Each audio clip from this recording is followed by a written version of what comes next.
Alan is a famous scientist. He invented a special potion that awakens superpowers in humans. One night, he was having a secret Zoom conference with his colleagues. Alan's assistant, Betty, entered the office and brought him some coffee. In a while, Alan said goodbye to his colleagues and fired Betty. Why?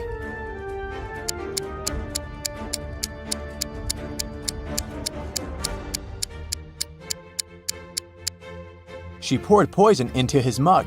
Alan saw her reactions because the front camera on his laptop was working. Later that day, Alan went to the basement where he kept his secret invention. Unfortunately, someone broke into his safe and stole the potion. Alan interrogated 3 of his co-workers in the building. Will said, "Sorry bro, I've spent the last 24 hours watching rats for my research." Peter said, "I didn't even know they had a basement. You're full of surprises, man." And Diana said, "I think we heard weird noises from your office 2 hours ago." Who stole the potion?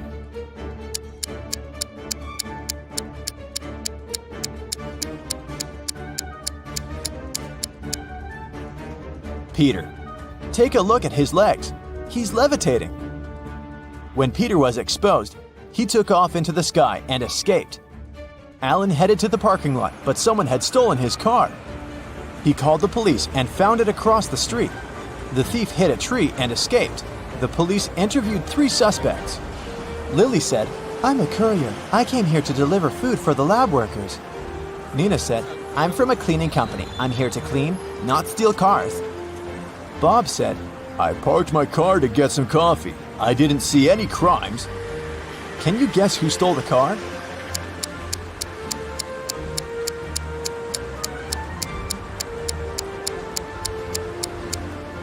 Nina. Look at her watch. It's broken. And the black glass fragments are still in the car. Alan came home. Someone broke into his house and stole a laptop with secret information. Alan interrogated 3 of his neighbors. Rosie said, "You might think I'm crazy, but I saw a flying man outside your house." Nick said, "I spent all day in the garden picking apples. I didn't see anything suspicious." And Zoe said, "I was at a shopping mall with a friend and just arrived." Who lied?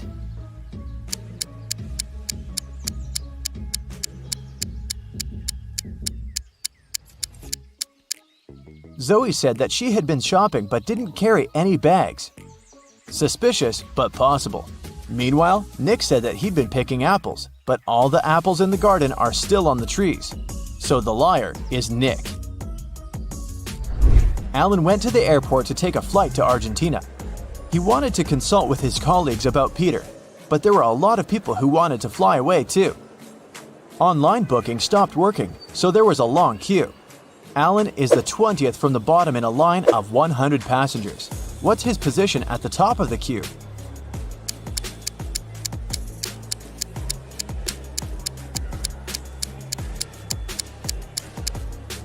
The position of passengers standing higher in the queue is 100 minus 20 equals 80. Therefore, Alan's position from the top is 80 plus 1 equals 81. After purchasing a ticket, Alan headed to the public toilet. A woman stopped him at the entrance and said, "Sir, can you please tell my husband to hurry up? His boss is calling him and it's urgent." Alan agreed, went into the toilet and looked at the stalls. He found the woman's husband right away just by looking at his feet. What about you?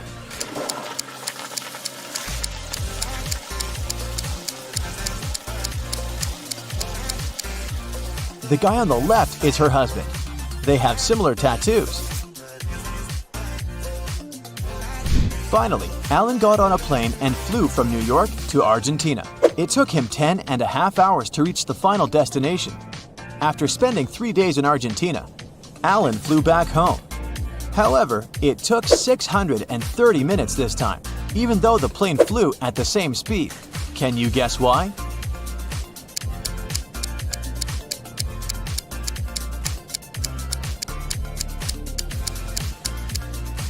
Ten and a half hours are the same as 630 minutes.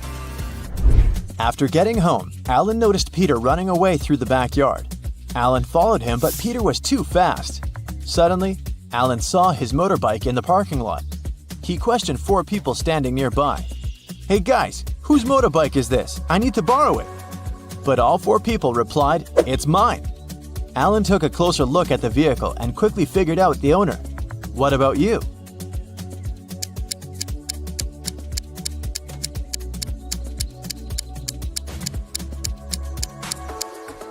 The third guy is the owner. He's the only person who's not wearing or holding a helmet. His helmet is attached to the bike. Alan hit the road. He wanted to get to his lab to make an antidote for Peter as soon as possible. There are 4 possible ways to get there. Can you guess which way is the shortest?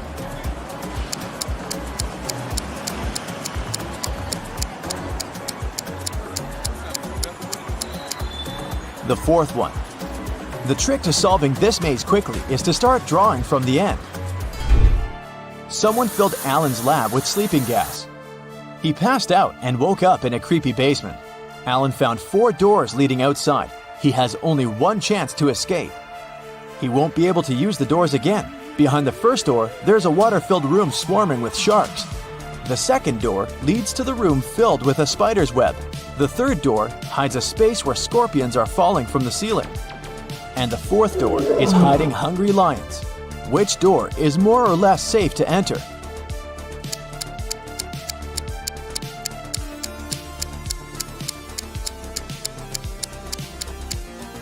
Alan should choose the second door.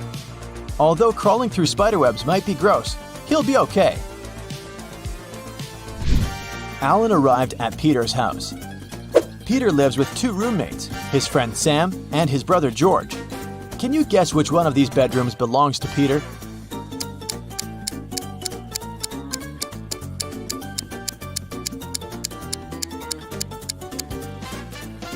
George is the only one who's holding a laptop in his hands.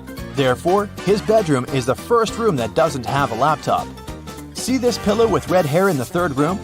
It looks just like Sam's hair color, so it's probably his bedroom. Therefore, Peter lives in the 2nd room. Peter apologized to Alan for stealing his invention and asked him not to call the police. Alan offered Peter to play a game. He gave Peter 100 pills, 50 red and 50 blue, and 2 empty boxes. Alan said, "I will leave the room for a while, and I'll need you to place all the pills in 2 boxes. When I come back, I'll draw a pill from any of the 2 boxes, and if the pill's blue, I'll forgive you. Keep in mind that no box can be empty, and you gotta place all 100 pills in one of the 2 boxes. Good luck." How can Peter raise his chances of winning?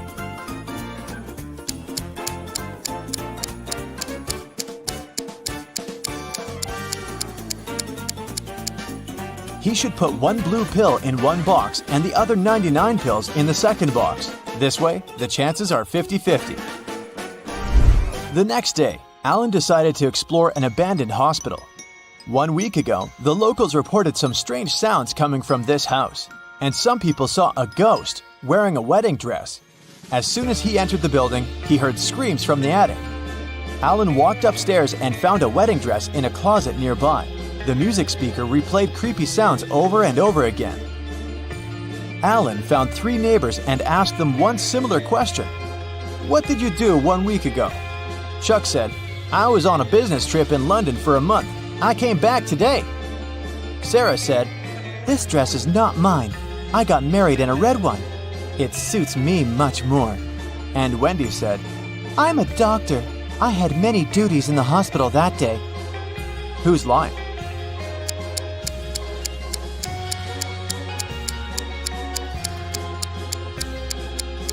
Sarah. Alan didn't mention the dress, but she started making excuses anyway.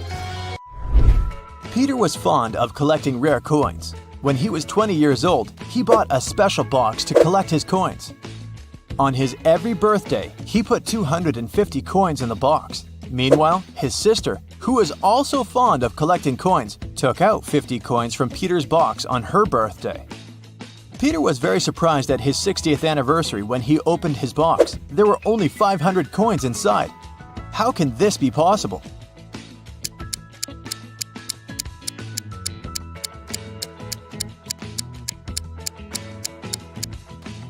Peter was born on February 29th. Thus, he put 250 coins every 4 years. In 40 years, he put the coins in only 10 times, making a total of 2,500 coins. His sister was born on any other day, and she took out 50 coins from the box 40 times, which means she took out 2,000 items. Therefore, after 40 years, Peter's box only had 500 coins. Now, Anna had just graduated from college and was in the process of searching for a job. She was going to apply to a few companies, and she wanted her CV to be perfect to increase her chances. So she checked it once again before sending it. There were 3 mistakes in her CV, including typos. Can you help the girl spot them?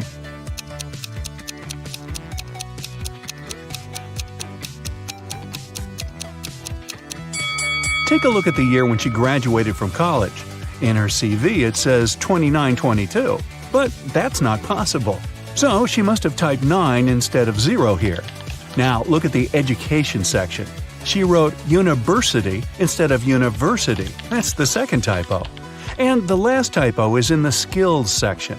That's right, the word skills itself is misspelled. A week later, Anna was invited to stage 2 of the application process in 3 different companies. The first one was a packaged food company called Pact Inc.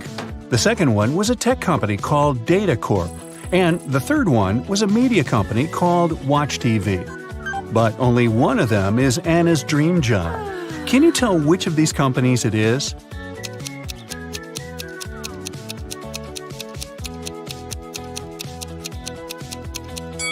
Take a look around her room. You'll notice that there's some merchandise from Data Corp. Anna has their sticker on her laptop, and there's a Data Corp mug on her table. But most importantly, do you see that Post-it note on her mirror that says goals? Her number 1 goal is to get a job at Data Corp. If the first 2 hints didn't convince you, this certainly will do. The talent recruiter of Data Corp soon called Anna. She said the girl would pass stage 2 of the application process if she guessed her name correctly. But of course, I will give you a hint, she said. My name is 2 of 7 Chicago, 2 of 6 London, and 1 of 9 Edinburgh. What? Can you tell what the talent recruiter's name is?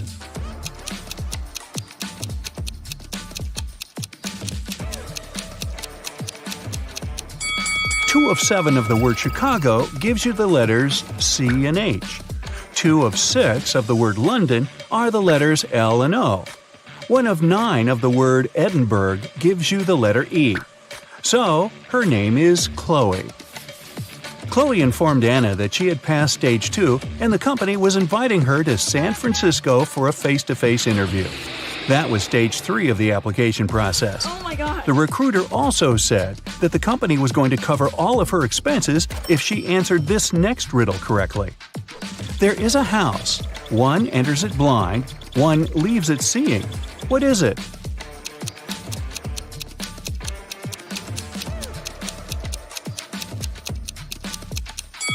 Do you know the answer? It's a school, and Anna answered correctly. On the day of the interview, Anna arrived at the airport too early. She was hungry, so she decided to eat something. There were only 3 restaurants open at the airport. The first one served only different kinds of salads. The second one sold various types of pizza and pasta. And the third place was a seafood restaurant. Which restaurant should she choose?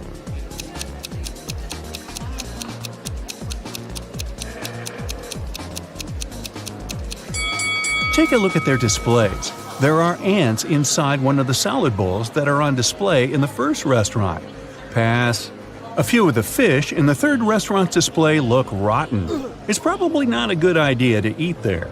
So, she should choose the pizza and pasta restaurant. Anna entered the place and ordered meatballs and spaghetti. As she was waiting, 3 friends who were eating at another table caught her eye. They all looked like very rich people. But Anna could tell that only one of them was so rich that she could literally buy anything she wanted. Can you tell how Anna figured that out?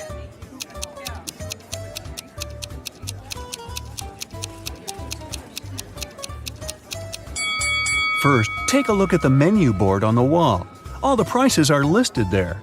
And now, look at what each girl is eating. The first one is munching on Neapolitan pizza. The price for this dish is listed as $25. The second girl is eating pineapple pizza, which costs $39.99. The third girl, though, is trying Pizza Royale, which is made with 24-karat gold topping. Look it up, it's a real thing. And its price is $4,000. That's a lot, even for an airport restaurant. So the third girl must be the richest one. It was time to board the plane.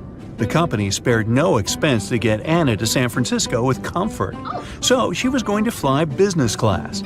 As one of the flight attendants showed her to her seat, she told Anna that she was very lucky to be on this flight because there was a very famous actor on board, and he was sitting next to her. Oh my God. Can you tell which of these people is the actor?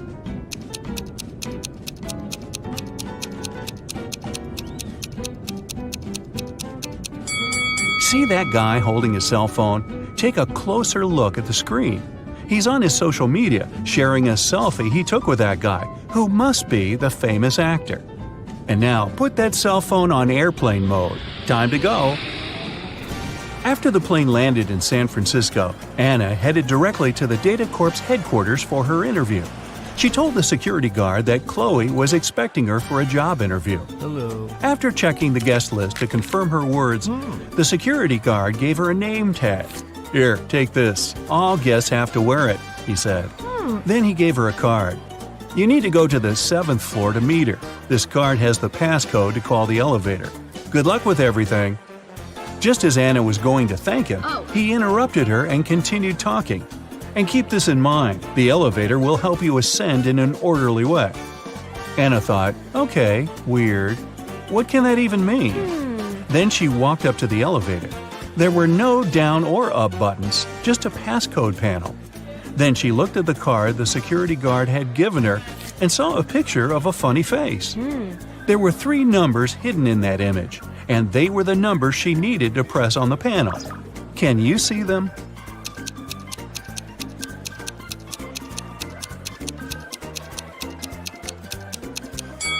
There's a 7 here, a 3 is here, and here's number 1. Okay. But in what order should she press them? Can you help her?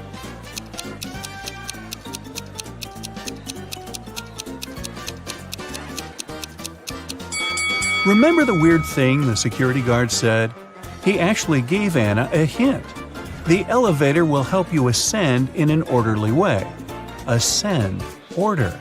So, she needs to enter the numbers in ascending order from the lowest to the highest. It means that the passcode is 137. Ah, here comes the elevator. Anna pressed the button for the 7th floor, but the elevator stopped on the 2nd floor. 3 people were going to get in. Anna was excited to see some Data Corp employees, but one of them didn't actually work there. Can you tell who?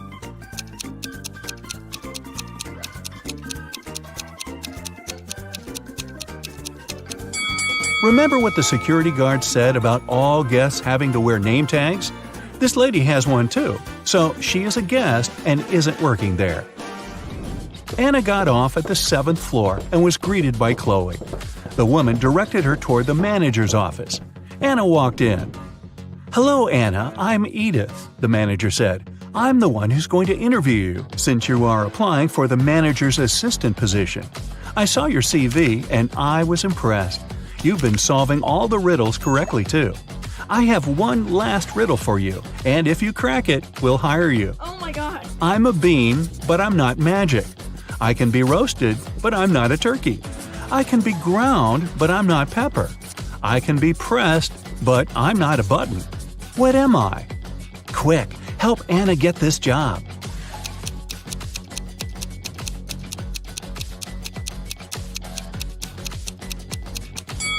The answer is coffee. And you're going to be bringing me a lot of it. Welcome to Data Corp, Anna, Edith said. Wow, that's one weird job interview. Anna went on vacation to Hawaii and stayed at a luxury hotel. The hotel manager told her that they had only 3 empty rooms left. Anna could choose the room she liked best. Can you help her make a wise choice?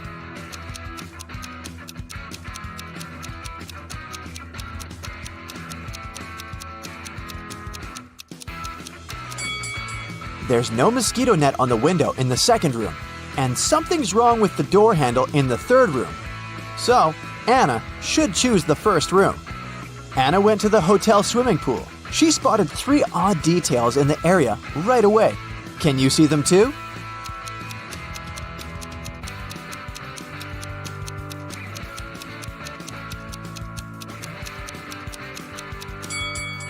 There's no ladder in the pool. There are 2 suns in the sky, and this guy is sunbathing in a winter coat. After lunch, Anna decided to go on a boat trip. At the pier, she met 3 sailors. Bob offered her a 3-hour sailing and fishing trip for $10 only. Kyle offered Anna a personal diving class for $200, and Daniela offered to have a boat trip around the coastal cliffs for free. But only one of these offers is actually a good deal. Can you guess which one?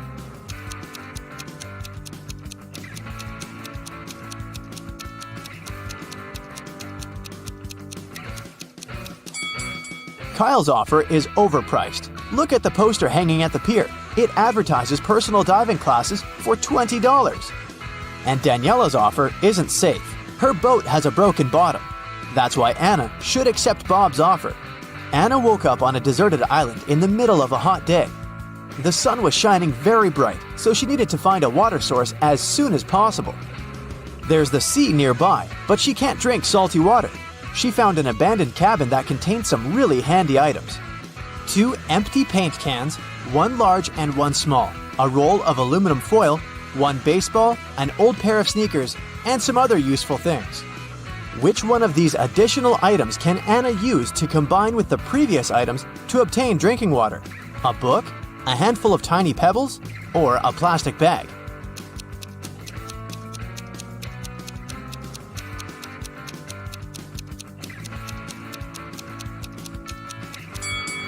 The book is useless in this context.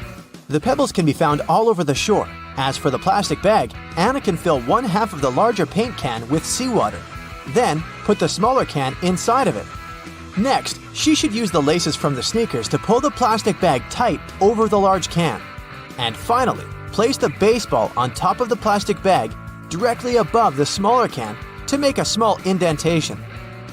Then, just leave this construction in the sun. Drinking water will evaporate and condense on the plastic bag. The indentation will push the water into the smaller paint can. Anna decided to explore the island. Soon, she found a tunnel and got lost inside it. At the bottom of the tunnel, Anna saw 3 pits leading to freedom. But, unfortunately, every pit is hiding some danger.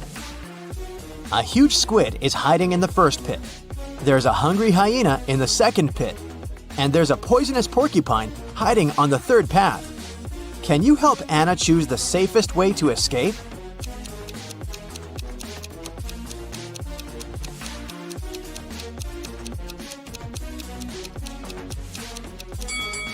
Anna should choose the pit with the squid. They can't live in conditions that differ from the marine habitat. Therefore, she should wait for a while. The squid will get weaker and she'll be able to escape safely.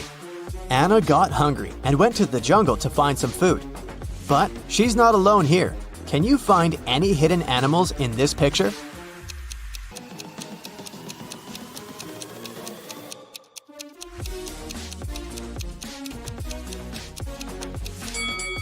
There are 6 animals in the jungle.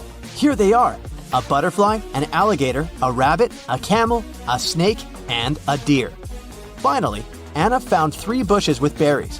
They all look delicious, but only one of them is safe to eat. Can you help Anna make the right choice?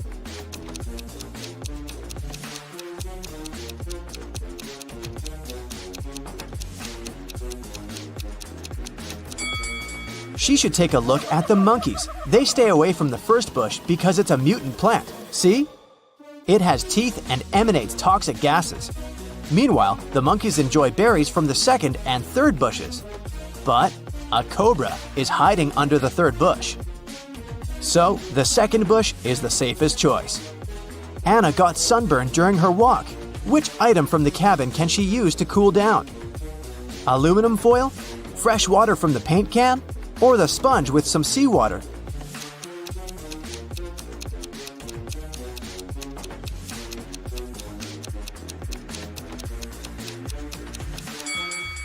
The sponge with salty water will only make it worse for Anna's irritated skin. And the drinking water is too precious to waste on bathing. Meanwhile, metallic foil is a great tool to cool down a shelter. Anna can cover the roof and the cabin walls and deflect some of the sun's heat. The next day, Anna continued her travel around the island and came across an abandoned village. She found a car with the keys still in it. The car was parked outside the local library, but before Anna could do something about it, a nearby volcano erupted. She didn't see any signs of glowing red lava, but a huge cloud of black smoke was moving towards her. It'll reach the place where Anna's standing in a minute. What should she do? 1. Head down to the library's basement, which is filled with vampire bats. 2. Take the stairs to the library's roof and hide there. Or, take the car and try to ride away.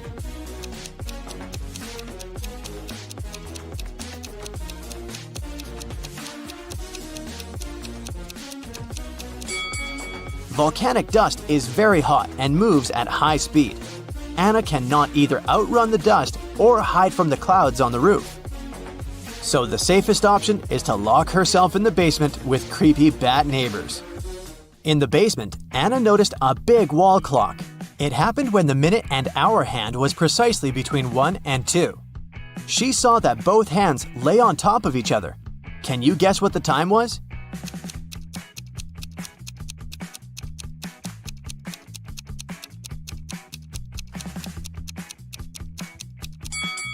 $12. Both minute and hour hands lay exactly between the number 1 and 2 in the middle of the number 12.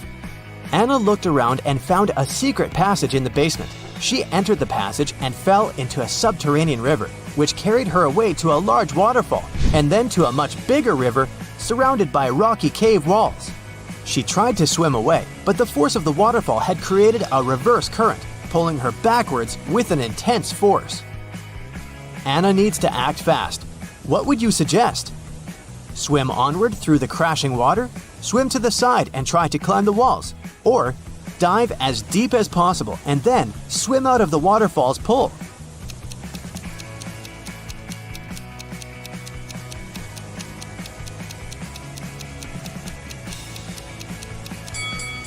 Swimming onward isn't an option. The current will pull her back anyway. The chances of directly overcoming the forces of the water are 0. But if Anna goes downward as deep as possible where the water current is not so strong, she still has a good chance to escape. As soon as Anna got outside, she met a wicked witch. She offered Anna a deal.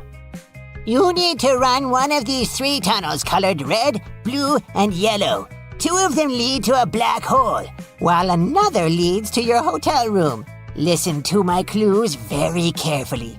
Choose the reed and you won't disappear. It's a lie to say that blue isn't dissimilar. The yellow doesn't have less in common with the red than the blue. Can you help Anna make the right choice?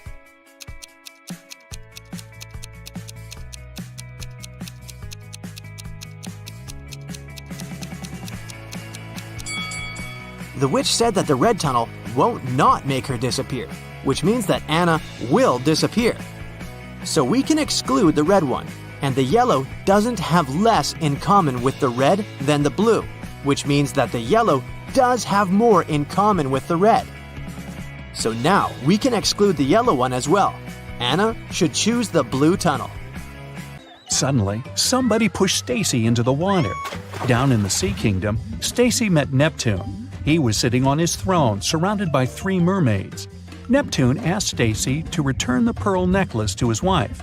He had recently lost it, and Luke found the necklace on the shore. Can you guess which mermaid is Neptune's wife?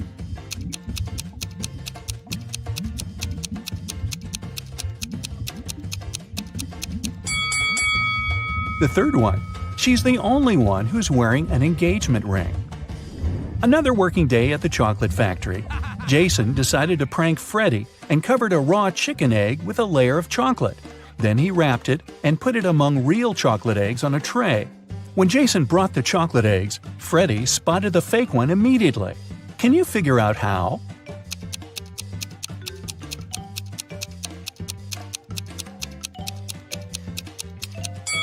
The real chocolate eggs are hollow inside, so they were rolling all over the tray when Jason was walking. But the raw egg is heavier, and it didn't move much. What about the dressing room? Any odd details?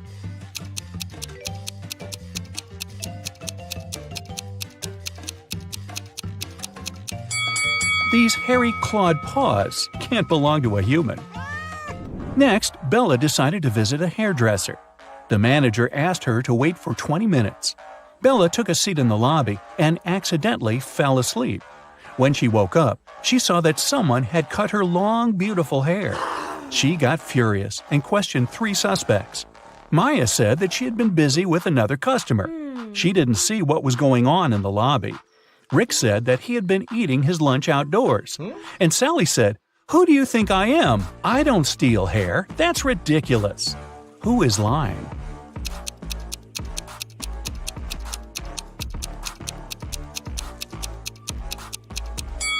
Both Maya and Sally had some cut hair on their clothes, but that doesn't prove their guilt. But Rick's lunchbox is full of food, which means he was busy with something else during his lunch break. Very suspicious. Bella's evening dress was too long and classy. She couldn't go to the concert hall by subway. So the hostel manager, Fred, offered Bella to give her a ride if she cracked his tricky riddle. I have a neck and no head, 2 arms but no hands. I'm with you at school, I'm with you at work. What am I?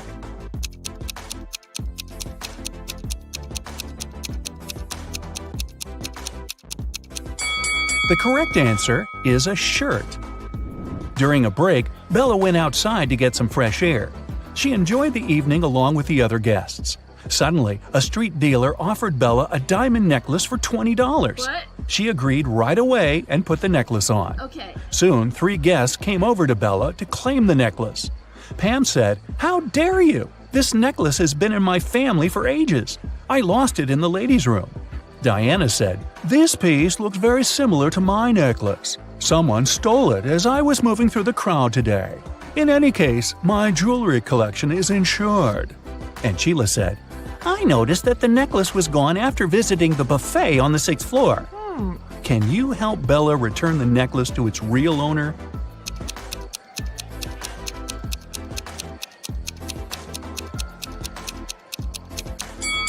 The necklace belongs to Diana.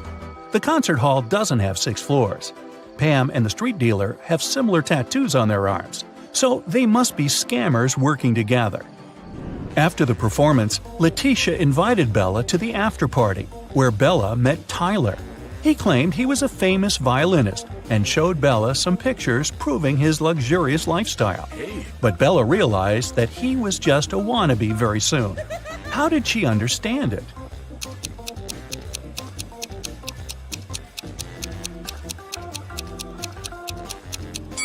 Take a look at the trees in this picture. It's obvious that the wind is blowing to the right. Meanwhile, Tyler's hair seems to be swept to the left. The picture has been photoshopped. The next morning, Bella went to buy some groceries. She didn't have much cash, so she bought only 2 items, cheese and bread, and paid $1.10 in total. The cheese cost $1 more than the bread. How much did the bread cost?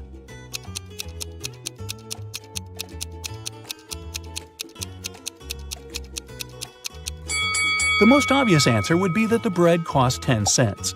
But if the bread cost 10 cents and the price of the cheese was $1 higher than that of the bread, the cheese would cost $1.10, and the total, in this case, would be $1.20. The correct answer is that the bread costs 5 cents and the cheese costs $1.05. This indeed makes a total of $1.10. Does that make sense? Cents? Freddy decided to pay Jason back. He dressed up as a ghost to scare him. But suddenly, several real ghosts appeared in the room. Can you figure out which of these ghosts is Freddy?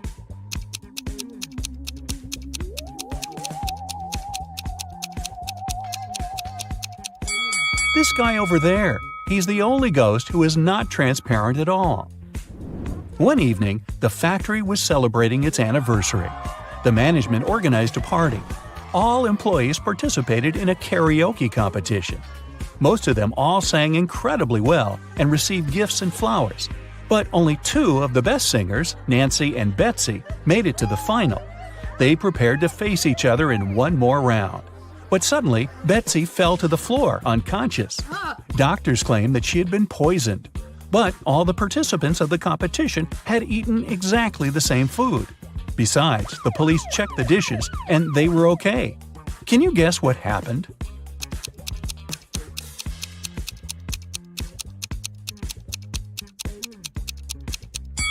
Someone poisoned Betsy's flowers. Next day, Freddie came to work as usual. He looked around and exclaimed, "Wait a minute! Who's brought a cat to the chocolate factory? No pets are allowed here. Can you see any animals?"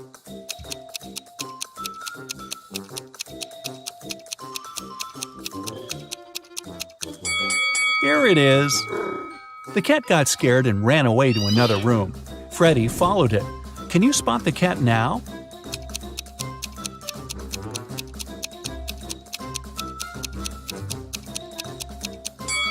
It's hiding over there. And again, Freddie failed to catch the cat. It ran out of the building and hid in the garden. Can you help the guy find the cat?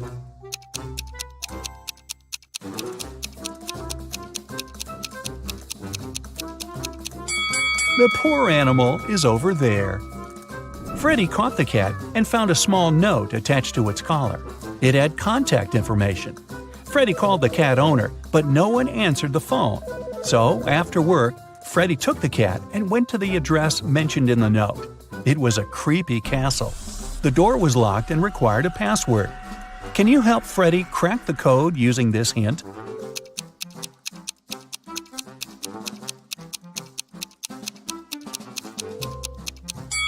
The password is rainbow. A gloomy old man greeted Freddie inside the castle. Freddie expected that he would thank him for bringing the cat back. But the old man began to laugh evilly and locked all the ways out. Then he said, "If you manage to complete 3 tasks I give you, you will get $1 million. But if you fail, you'll stay in my castle forever. Here's the first task. Help me find my glasses among all these vegetables." Can you help Freddie?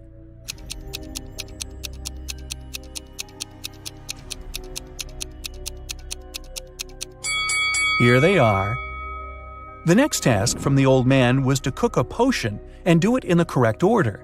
He gave Freddie this recipe. Can you help the guy?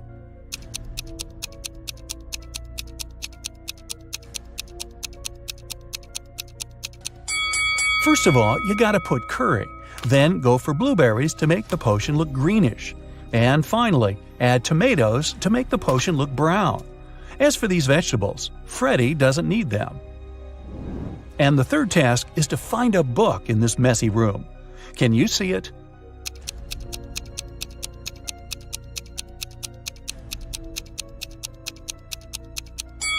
It's half hidden inside the sofa. Sam was walking in the mountains. He met a beautiful girl and spent the whole day with her.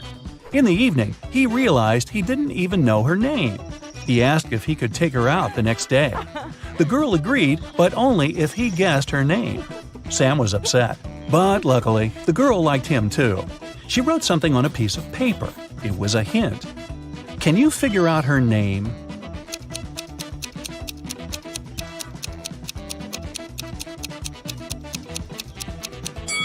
Ignore the numbers and look at the letters. Together, they make up the name Regina.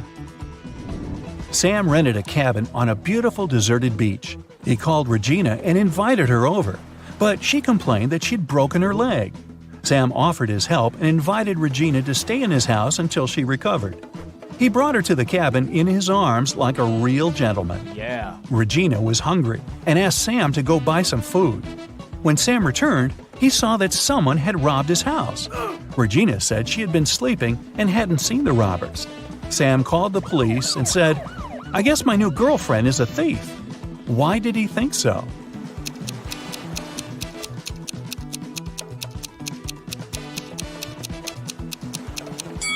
Take a look at the cast. At first, it was on the right leg, but now it's on the left one. The police arrested Regina. They also detained 3 suspicious men. Jake said that he had been walking with his dog nearby. Bill said that he had been taking pictures for his blog. And Fred said he always surfed on that beach. Can you guess which of them is Regina's accomplice in the robbery?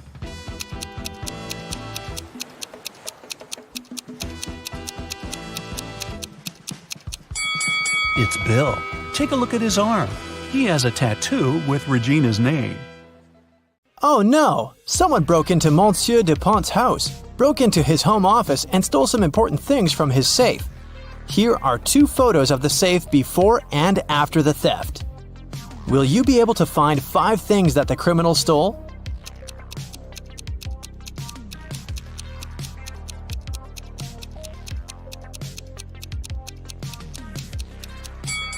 They stole a wad of cash, a ticket to Lyon, and an expensive watch, a necklace, and a gold statuette. Unfortunately for the thief, Gabriel Dupont is actually a retired detective. What a great way to remember the old days!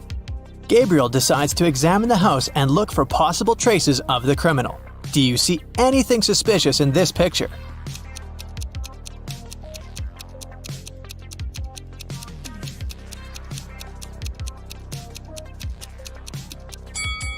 There are boot marks on the floor. The size is quite large. These are most likely the footprints of a man's shoes. Now let's go to the hallway where the footprints lead. Do you see anything suspicious here?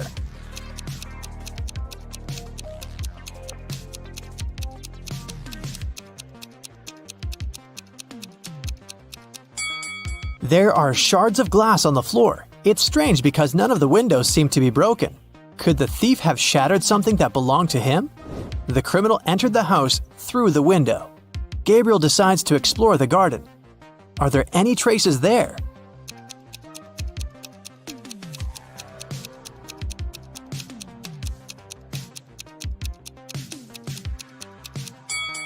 It seems the criminal dropped his hat in a hurry. Now it's time to listen to witnesses. The day before, there were 3 people in the house. Gabriel's wife, Chloe, their maid, Mary, and the gardener, Adam. Each of them claims to have seen the criminal, but their stories differ dramatically. Chloe says, "I was walking along the corridor and noticed a shadow in the garden. It was a man with long brown hair. He ran away as soon as he saw me, so I thought he was just passing by." Mary says, "I was going to the 2nd floor and noticed the shadow. It was a tall man wearing glasses, and I think he was bald. He noticed me and slipped through the window. It looked as if he dropped something when he was running away. I immediately called you, Monsieur Dupont." And Adam says, "I was planting flowers in the garden. At one point, I looked up and saw a shadow in the hallway. It was a woman. She was tall, with curly hair. I started running towards the house, but when I arrived, she was already gone." Who is right?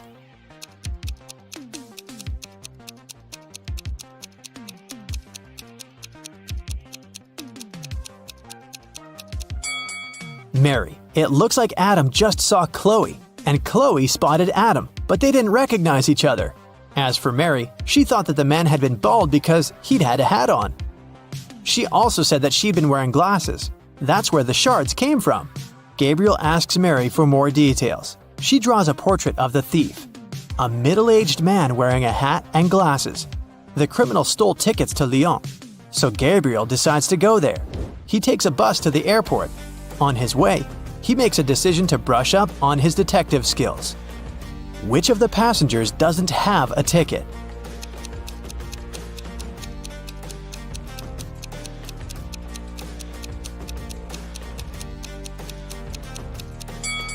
The baby in that woman's arms. Gabriel boards the plane and decides to practice again. Which of the passengers is married?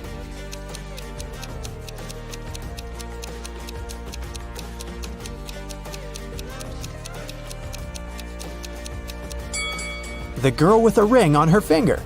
Gabriel arrives in Lyon. He comes to the hotel to ask about the criminal and is now waiting for his turn to speak to the receptionist. While he's waiting, can you guess which of these people is not a tourist?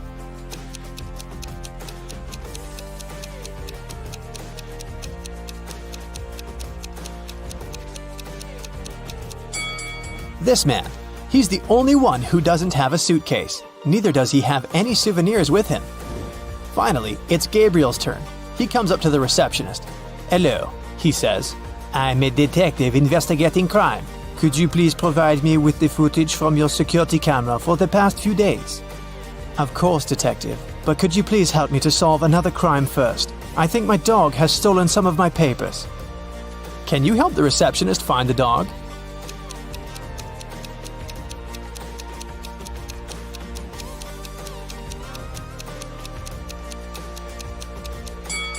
Here it is. The dog is hiding under the stairs in the hall. Gabriel has received the footage from the cameras for the last 4 days. Can you find the suspects in these photos?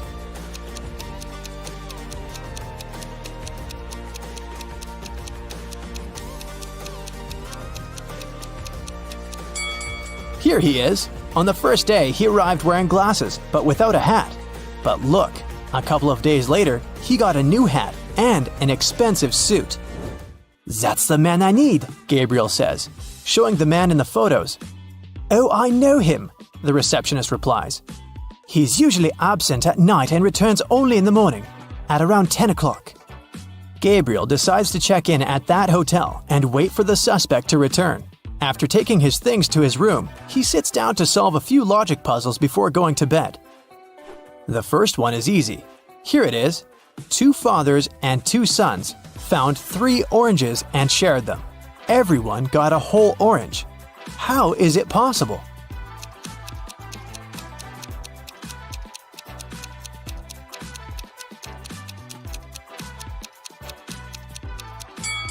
There were 3 people, a grandpa, a dad, and a son. The second puzzle is harder, but Gabriel still solves it easily. Can you? A woman needs to bake 6 pies. How can she do that in 15 minutes if maximum 4 pies can be placed in a pan, and 1 pie needs to be baked for 5 minutes on each side?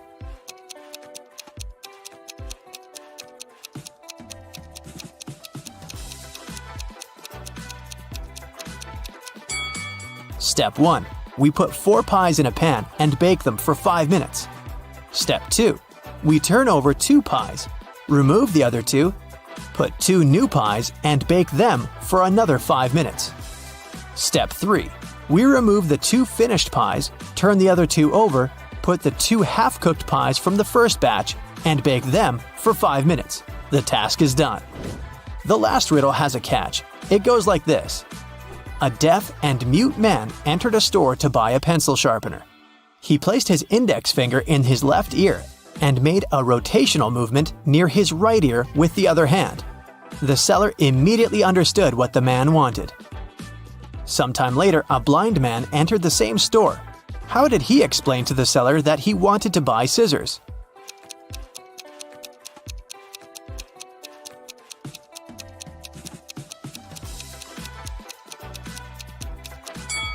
He just said it aloud. He was blind, not mute. In the morning, the detective wakes up and goes downstairs to wait for the suspect, and he indeed comes in at 10:15 a.m. It's a middle-aged man wearing glasses. He looks at his watch and says, "Oh no, I have to hurry. I'm already 15 minutes late." Gabriel immediately jumps up. "It's you! You're the thief who robbed me!" How did Gabriel understand that?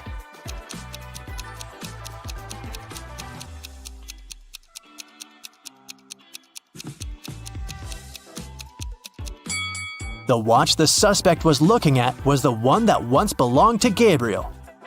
"No, wait, the man says, backing away, and then, suddenly, he dashes away. Oh no! Gabriel starts running after him, but the man has already managed to hide somewhere. He must have chosen one of these 3 ways to escape. There is a police car blocking this road. The second road leads to an alley, so dark that you can see nothing. The third road is blocked by a big crowd of people. Think! Which way did the culprit choose?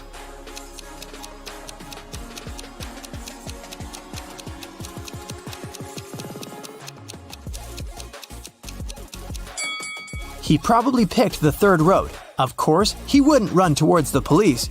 It'd also be very dangerous for him to run in the dark. What if he tripped over, fell down, and got caught? So, he chose the crowd to blend in with. Gabriel notices the criminal in the crowd. He runs after him, but the man disappears around the corner. Gabriel follows him. On the left, he sees the central square of the city. There's a cafe in the center. On the right, he spots a road leading to the park. Which way did the criminal most likely choose?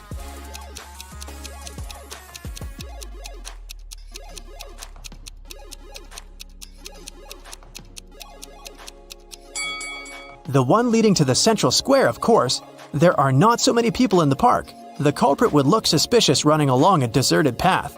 And if he took a seat in the cafe, the detective would immediately spot him.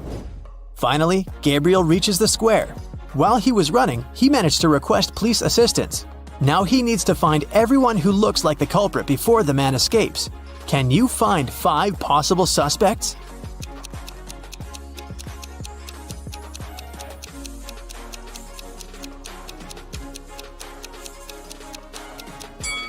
Here they are. These are all men in hats and glasses. The police grab the suspects and take them to the police station for questioning. They all look very similar. Unfortunately, the criminal has already managed to hide the watch. So, Gabriel has to find another way to identify him. Who is the thief?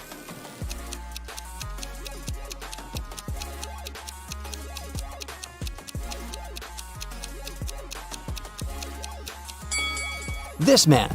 He has the same wart on his nose as the thief did. Gabriel recognizes the criminal. His real name is Charles Winston.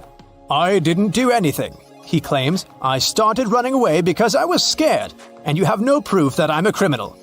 Really? Gabriel suggests that the police should examine the criminal's room in the lobby. They find a safe there. The password is a 4-letter word. There's also a hint next to the safe. 7, 15, 12, 4. Can you figure out the code?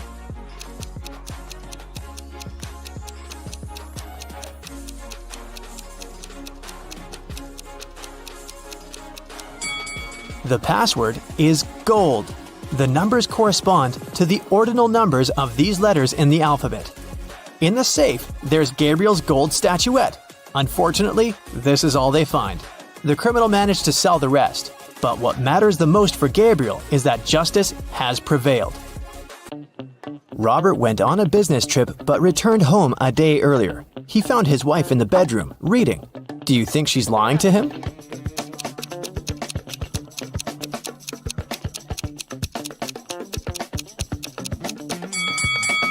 Yes, Robert's wife is overdressed for a reading night. Also, look, there's someone's foot under the bed.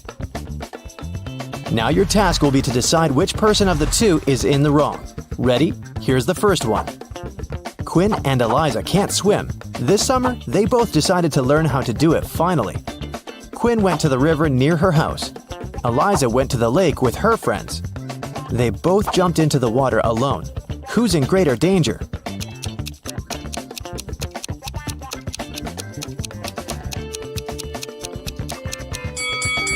Quinn. If she starts drowning, no one will be able to help her. Also, the water in the river isn't steady, so it's dangerous to learn there. Chloe and Everly went to go to a party their classmates are throwing, but it's a school night, so their parents banned them from going. Chloe decided to go out of her bedroom window, and Everly wanted to sneak out from the back door. Who won't make it to the party tonight?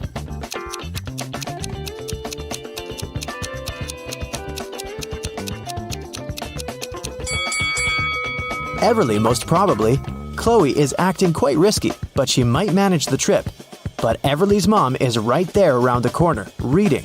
She'll definitely see her daughter trying to sneak out.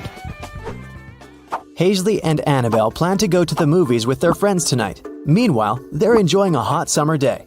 Who is not going to make it to the movies?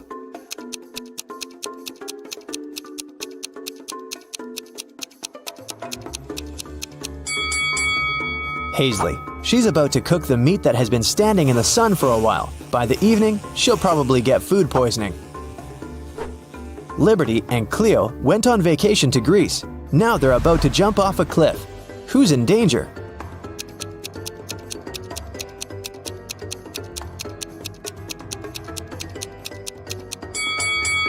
Liberty. There are rocks under the cliff she's about to jump from. Nova made her daughter stay at home and study instead of going to a friend's birthday party. Allison's daughter had to spend the entire day in her bedroom instead of going to the movies. Teenagers come down to dinner at 7 o'clock. Which parent didn't notice they were being lied to?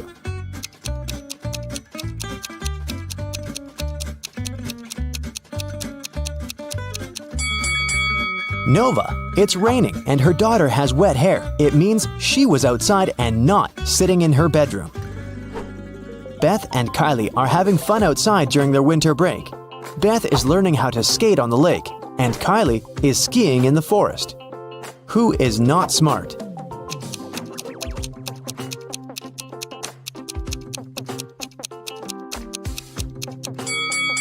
Beth. The ice on the lake is cracking and there's no one around to help her. William and Daniel are driving to work and they're both running very late. Who's doing something really wrong?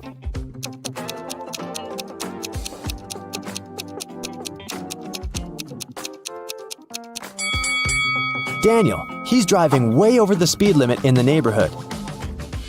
All the money from the city bank was taken in the middle of the day without anybody noticing. The room where it was stored was found completely empty, not counting a signature note saying 7718. The police arrested 3 most known criminals in the city: Bill, Dove, and Alex. The problem was that they didn't know which one was the robber because they didn't find any fingerprints. What's your call, detective?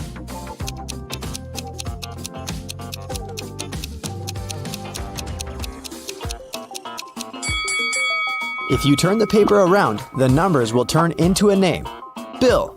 He must be the robber this time. Right before sunset, a peasant boy was caught by the king's palace. The king was very mad and didn't want to let him go just like that. He loved all kinds of riddles, so he gave the boy a chance to escape. He said that the boy could walk out of any of the 3 doors, and if he stayed safe, he'd be free.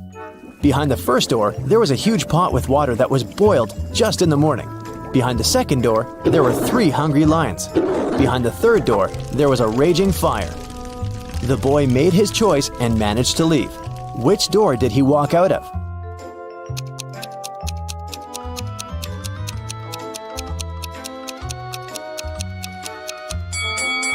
He walked out of the first door. If the water was boiled in the morning, by sunset it would already be barely warm. Mrs. Quinn, a mother of 4, went to work. She left a $50 bill on the kitchen table for her oldest daughter, Katie, to go shopping. Later that day, Katie told her that she couldn't find it. Mrs. Quinn told her to look for it, and Katie asked each one of her siblings. Serena texted, "The money was there, but I didn't touch it." Hannah texted, "I put it under some plates so that it doesn't fly away." Della texted, "There was a pile of yesterday's junk mail. I threw it away. Maybe the money was there." Who took the money?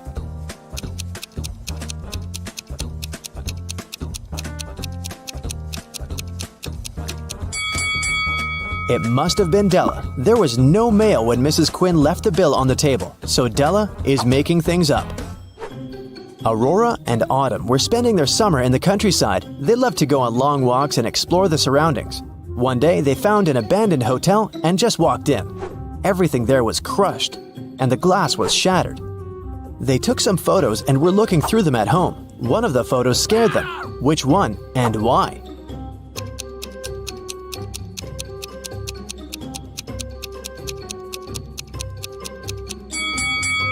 Probably this one. Look, there's a mirror, and they're not reflected in it. Amelia and Dakota are sisters. Their grandmother gave Amelia a bracelet, but they both loved it. So Dakota often steals the bracelet from her. Once, Amelia came home and noticed that the bracelet was gone. She knocked on her sister's door. Dakota opened the door but noticed that it was her sister and shut it. A bit later, Amelia broke into the room and started searching for the bracelet, but she didn't find it anywhere. On her way out, she remembered something and managed to find her bracelet. Where was it?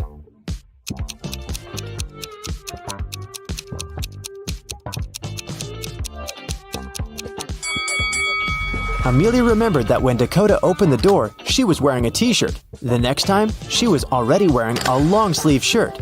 She put on the bracelet and was hiding it under the sleeve. That's why Amelia didn't find it in the room.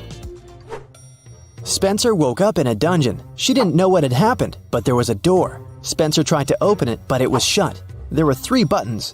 On one button, there was a circle. On the second one, there was a triangle.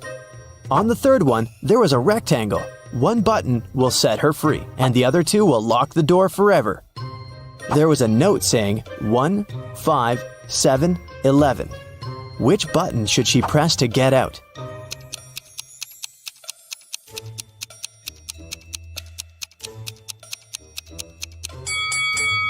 You might have noticed that there's a clock right above the door, and it's there for a reason.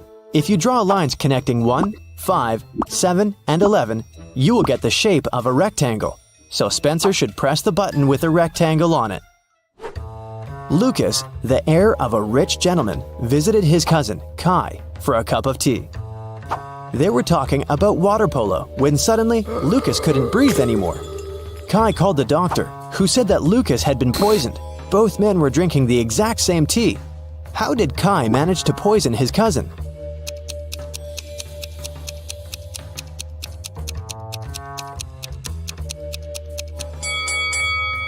The poison must have been on Lucas's cup. When he touched it with his lips, he probably licked it off.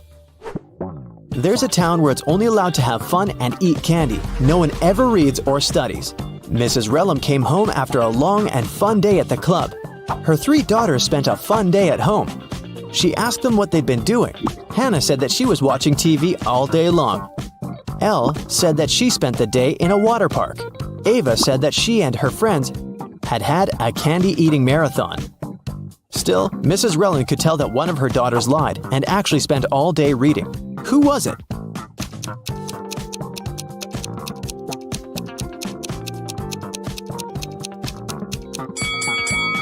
It was Hannah. Take a closer look at the books on her table. Most of them have perfect spines, but this one has a bent spine, so Hannah was reading it.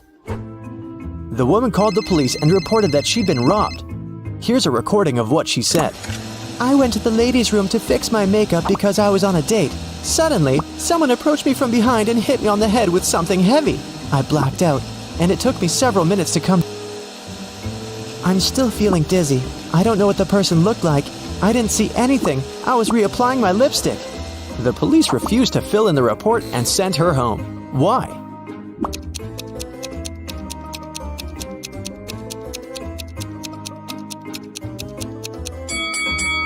If the woman was applying her lipstick, she must have been looking in that huge mirror every bathroom has. No one could have approached her from behind without her noticing it.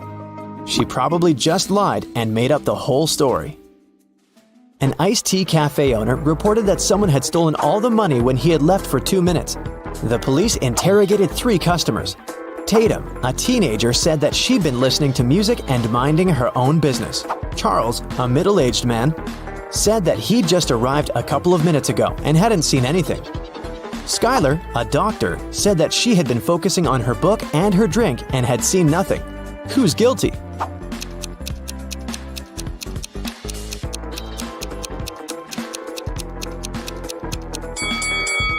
Charles said that he'd just arrived, but look, the ice in his drink has melted. He definitely has been there for a while, not just a couple of minutes.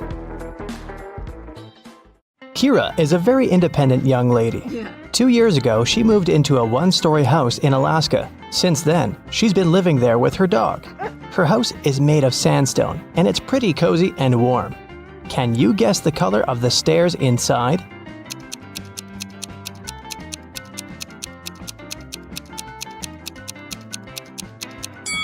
There are no stairs in a 1-story building.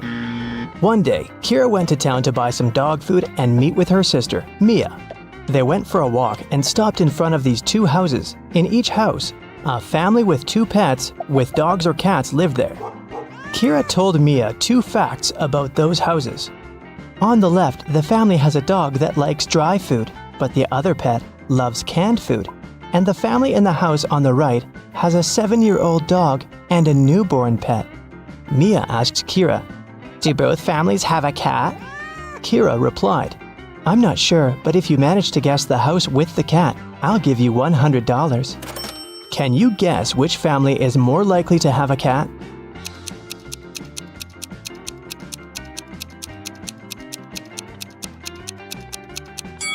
Okay, let's analyze this. The house on the left offers us 3 possible scenarios: a younger cat and an older dog, a younger dog and an older cat, or just 2 dogs. We can't consider a cat-cat option because Mia mentioned that there was at least 1 dog in that house. Now, all these 3 options are equally possible, and 2 of them include cats, so the chances of a cat living in that house are 2 out of 3. As for the house on the right, there are 2 possible scenarios. Since we already know that the older pet is a dog, here's the first possibility. The younger pet is a cat, and the older animal is a dog. And the second possibility suggests that there are just 2 dogs. So, here, the chances are 1 in 2. That's why Kira should choose the house on the left. This way, her chances of winning are higher. Mia invited Kira to visit her workplace. Hello. She's a manager in a luxury resort hotel. The building has 7 floors. 5 people are now staying in the rooms on the first floor. And on each next floor, there are 3 people more than on the previous floor. Can you figure out which floor the elevator is called most often?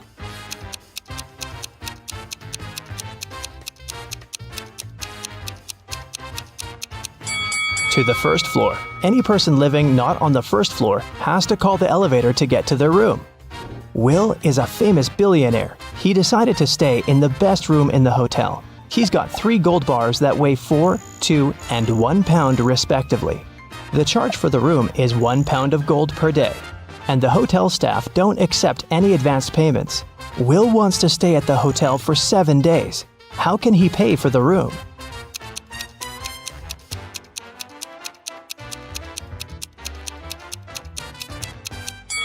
Here's the scheme. On the first day, Will should give them his 1 pound bar. On the second day, he should give the 2 pound bar and take his 1 pound gold bar back. On the third day, Will should pay with the 1 pound bar again. And on the fourth day, the guy should give the 4 pound bar and take both the 1 and 2 pound gold bars back. On the 5th day, he can pay with the 1 pound bar. On the 6th day, he can give them the 2 pound bar and take the 1 pound bar back. And finally, on the 7th day, Will should pay with his last 1 pound gold bar. Will offered Mia a deal. If you crack my riddle, I'm going to give you the biggest diamond from my collection. He arranged these matchsticks in a square, which contained 4 smaller squares.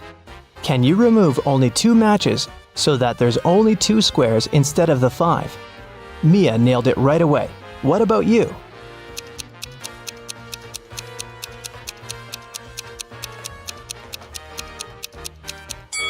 Here's the solution.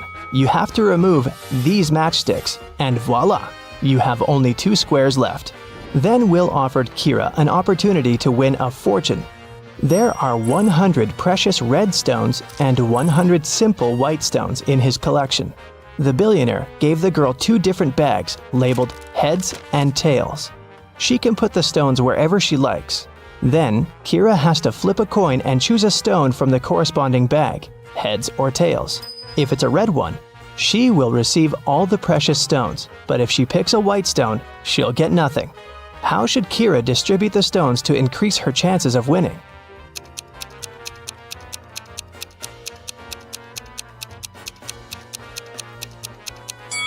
If she puts just 1 red stone in one bag and all the other stones in another, her chances of winning will be 3 and 4. Let's wish her luck. There are both humans and werewolves in the lobby of this hotel. They look very similar, so you can't identify who is who by their appearance. Both people and werewolves tell either only the truth or only lies. These 2 handsome gentlemen came up to Mia and Kira. Adam said, "Bill is a lying werewolf and I'm a human." And Bill said, "Adam is telling the truth." Can you help Kira and Mia decide who these 2 guys really are?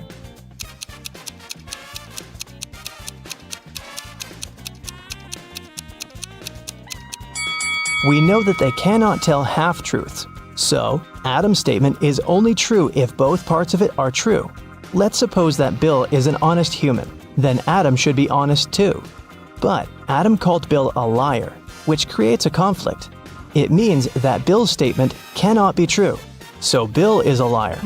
And knowing that, we can conclude that Adam is a liar too. But what about their nature? Are they humans or werewolves? Adam's first statement is a lie, which means that Bill is not a werewolf. Therefore, Bill is a lying human. And the second part of Adam's statement means that he's a lying werewolf. Adam and Bill invited Kira and Mia for dinner. When they asked the ladies about their parents, Kira replied, "We have the same father and mother, and we were both born on the same day."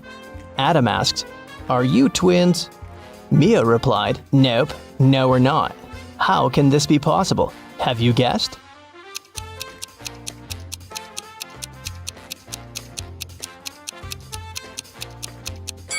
Kira and Mia are not twins. They're two of a set of triplets. They have a third sister, Sophie. Hi. Kira and Mia went to the swimming pool. They saw 10 swimmers chilling on sunbeds near the pool. 2 of them decided to jump into the water. How many swimmers remained near the pool at that moment?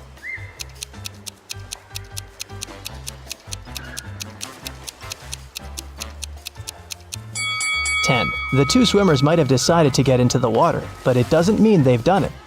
Kira entered a very small dressing room. There were 4 cats sitting in 4 corners. There were 3 cats across from each cat, and at each cat's tail, there was 1 more cat. Can you tell how many cats there were in the room?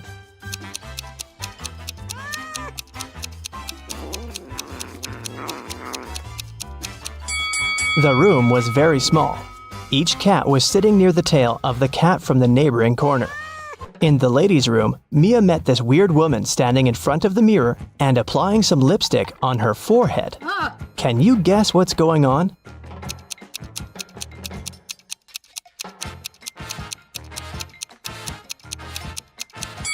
She's trying to make up her mind. In the basement of the hotel, Mia and Kira found a barrel with no lid and some milk in it. Kira said, "Whoa, this barrel of milk is more than half full." Oh. And Mia said, "No, it's not. It's less than half full." Yes? Without any measuring tools or pouring any milk out of the barrel, how can they easily determine who's right?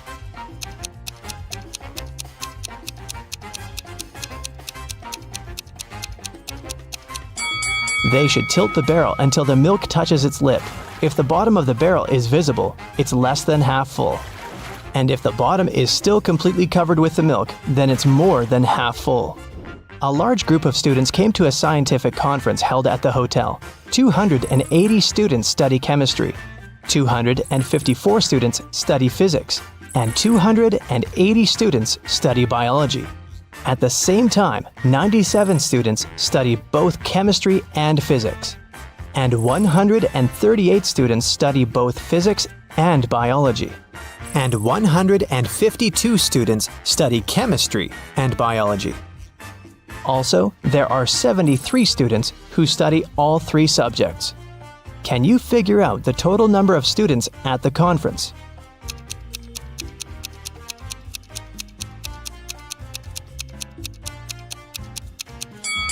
Take a look at this Venn diagram. Now, it's obvious that the total number of students is 500.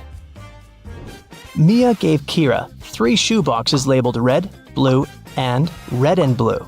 She said, "I labeled the boxes incorrectly. You can only open one box of your choice and then label the boxes correctly. If you do it, I'll give you all these shoes." Can you help Kira label the boxes?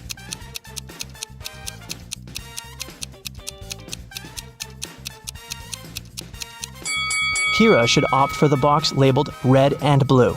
Since the boxes are labeled incorrectly, this box will contain either red shoes or blue shoes. Let's suppose that Kira found red shoes inside the box. Now she can remove the red label from the wrong box and put it on the correct one. Meanwhile, the box labeled blue cannot have blue shoes inside. Neither can it contain red shoes. It means the blue box must contain both red and blue shoes. Now, Kira has only one remaining box that she can label as blue. And if inside the red-blue box there's a pair of blue shoes, Kira can use the same logic to label the remaining shoes. Take a look at the table. How many matches can you see?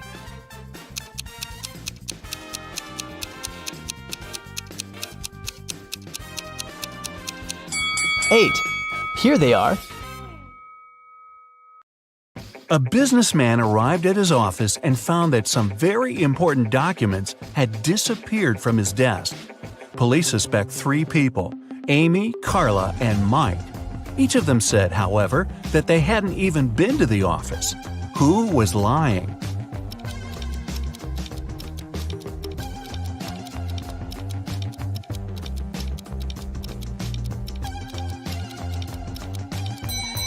It was Mike. Both Amy and Carla are wearing high heels, while the dirty footprints on the floor were clearly left by sneakers. The king of a faraway kingdom was getting old and started to think of announcing his heir. He had 3 daughters, each with her own virtues, and the king couldn't decide which of them would be the best queen. Then one of his counselors suggested an idea.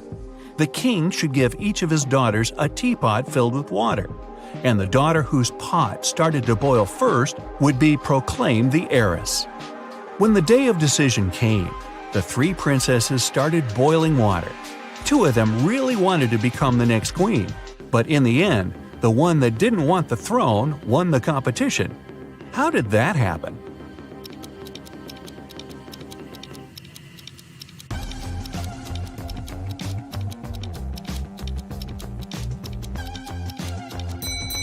The 2 princesses who lost were a bit too eager. They constantly raised the lids of their pots to check if the water was boiling. And the third didn't care, so the water in her pot began boiling first. In the busiest street of a big city, there was a shoe cleaner who got lots of clients. He offered his services to everyone for free, but anybody who stopped and took his offer left him money before heading off again anyway. Why did they do that?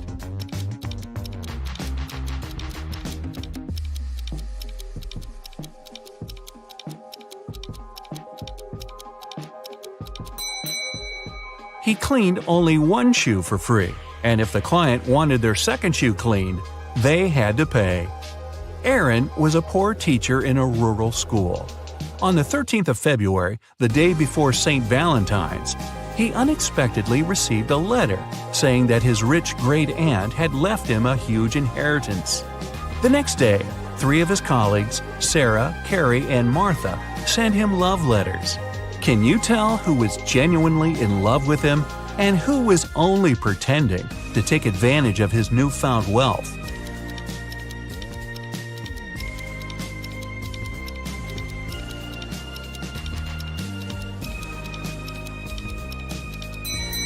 Carrie was the honest one. She's wearing a necklace with A and C engraved on it, which stands for Aaron and Carrie. Clearly, Aaron gave it to her as a gift because they'd been dating even before he got the inheritance. Jonathan spent several days in a hospital, although he never even entered the place through any doors. What's more, when he was released, he was perfectly healthy, but still had to be carried out of there. Why?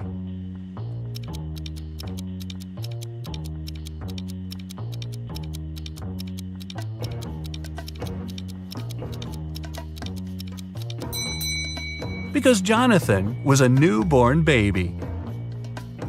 A village in the far north has found itself in big trouble. Someone has poisoned the lake, which was the only source of drinking water for the dwellers. When the police arrived to the place, all they saw was a set of weird prints on the snow. There were footprints between 2 parallel lines. They didn't know the name of the culprit, but they at least knew who they had to look for. Can you follow their logic?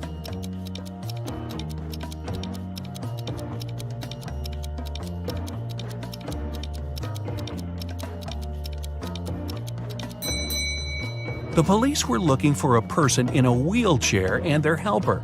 The wheels would leave those parallel lines, and the helper had to push the chair and would leave the footprints. Jack and his business partner decided to celebrate a very profitable contract they'd recently signed. They both loved hiking, so Jack suggested going to the Alps for a climbing trip.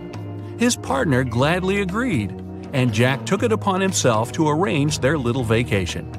However, the trip went terribly wrong, and Jack's partner got lost in the mountains. Jack couldn't find him, and neither could the rescuers. But upon returning home, Jack was arrested after the police got a call from his travel agent. Why?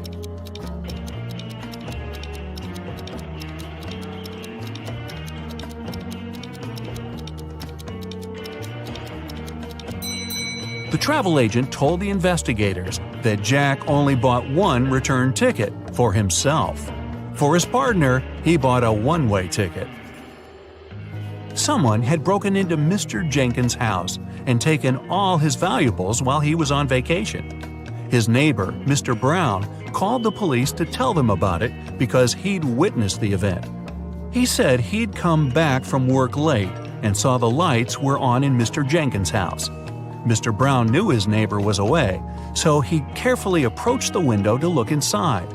The glass was frosted over, so he breathed on it to melt the ice and saw a man in a gray hoodie stuffing valuables into a blue backpack. Then Mr. Brown ran home and called the police. The officers listened to the story and immediately arrested Mr. Brown. Why?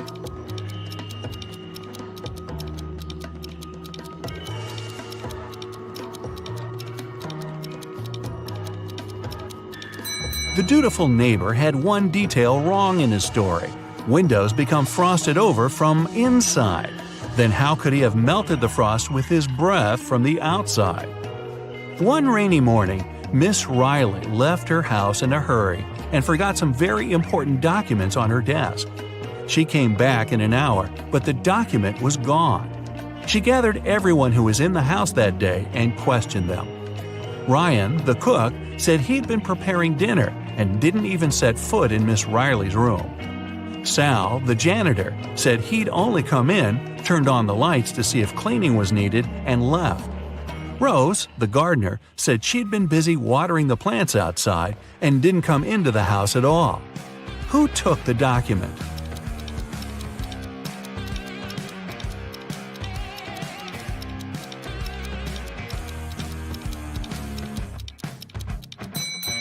It was a collective job. All of Miss Riley's employees were guilty. It was early in the day, so it would have made more sense for the cook to prepare lunch. For the same reason, the janitor wouldn't have needed to turn on the lights. And it was also raining, so the gardener wouldn't have to water the plants outside. There are 4 glasses on the table in front of you. Each of them is filled with water to the exact same level, and in each of them there's an object. In the first glass, there's a baseball. In the second, a pencil eraser. In the third, a wristwatch. And in the fourth, a paperclip. Which of the glasses has more water than the rest?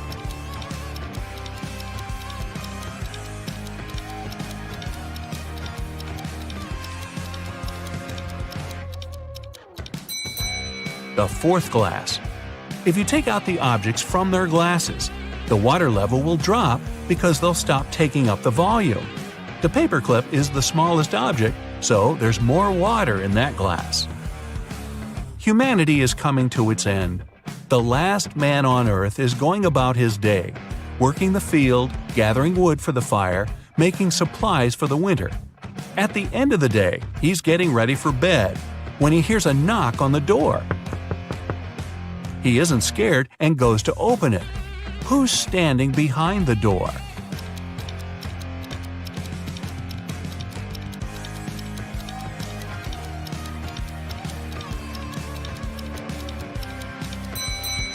A woman.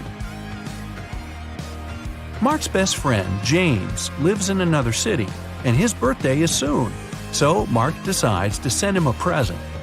James loves playing golf, and Mark buys him an expensive golf club. But there's a problem.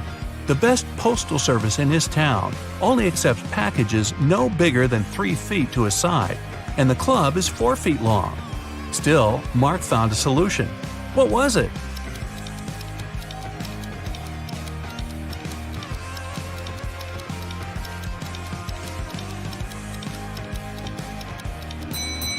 Mark bought a square box with a side of 3 feet and put the club inside it diagonally. Jenny's sister goes to a private party to which Jenny wasn't invited. Envious, Jenny still decides to go, but finds out there's a guard at the entrance who asks all visitors for a password. She hides around the corner and eavesdrops on the other guests. One couple approaches the guard and he says 11. They reply 9, and he lets them pass. The next visitor is a guy to whom the guard says 6. He answers with 4, and the guard lets him through. Certain that she gets the principal, Jenny comes out of the shadow. The guard looks at her and says 110. Jenny replies 108, but the guard doesn't let her through. What's the correct answer?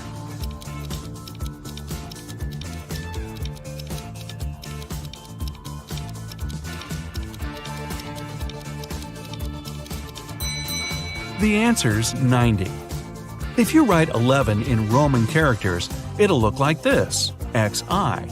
9 is its mirror image, IX. Same with 6 and 4.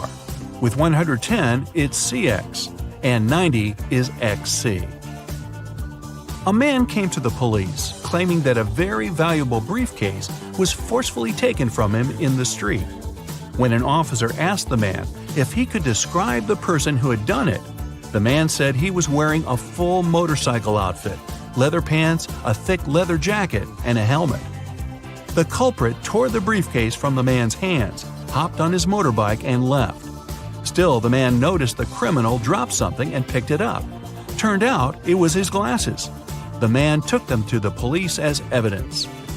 After a few more questions, the man was taken into custody for fraud. Why?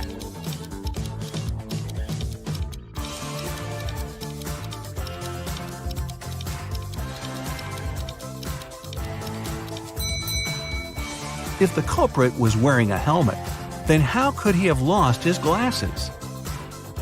A married couple were staying at a hotel. One night, they had an argument, and the man went out to cool off but forgot both his room key and his phone. When he returned, he saw an unconscious man lying on the floor next to his and his wife's room door. The police arrived and questioned them both. The wife told them she'd heard a knock on the door and thought it was her husband, so she opened it right away. Then the man pushed her, so she smacked him on the head with a candle holder and closed the door from inside. Still, the police took her into custody. Why?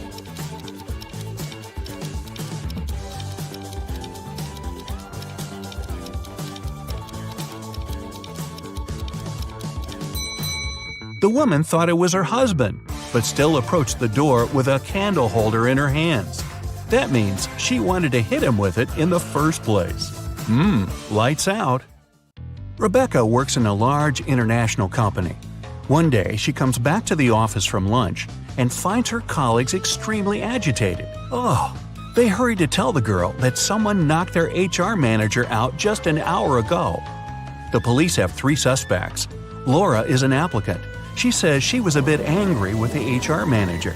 After all, he made her wait for ages, well past the time of her appointment. She stayed outside in the rain and probably caught a cold. And still, Laura says, I would never hit him. Plus, I'm too weak to do it.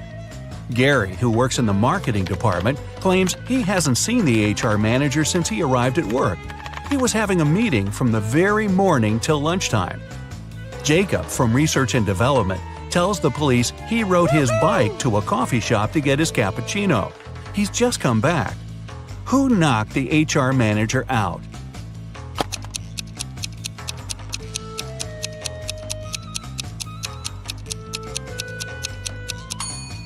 It was Jacob. Both his bike and his clothes are dry and clean.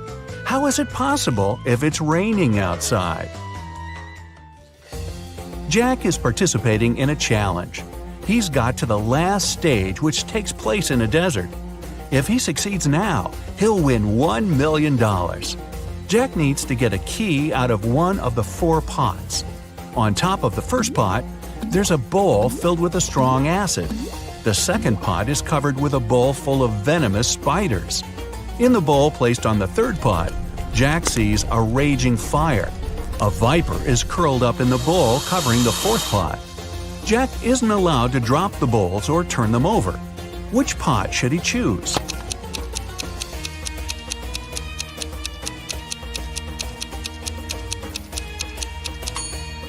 The guy should choose the third bowl. He can put the fire out with the sand and get the key. Jacob is the owner of a small IT company. Larry is his subordinate, exceptionally talented and just as forgetful.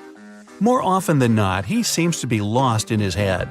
Such things as going on a trip out of the blue without notifying anybody is typical for this genius. Normally, the boss turns a blind eye to Larry's quirks. But this time, an important business meeting is about to start. Jacob needs the data Larry has been working on, but the guy is nowhere to be found.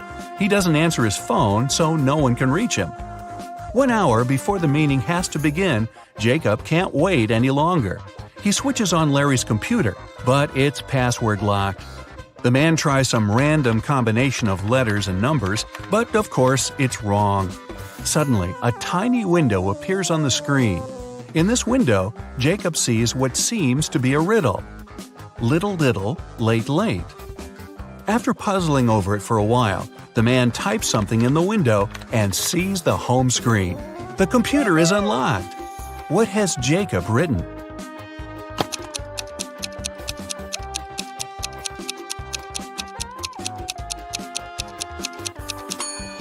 The answer to this rebus is too little, too late. Unfortunately, it's not as simple as that. The folder with the needed data is also protected by a password. When Jacob clicks on it, that's what he sees. Write backward all the numbers. Sounds like a tough task. Luckily, Jacob knows how Larry's brain works. He doesn't need much information to write the correct answer and, finally, get the information. What is the password?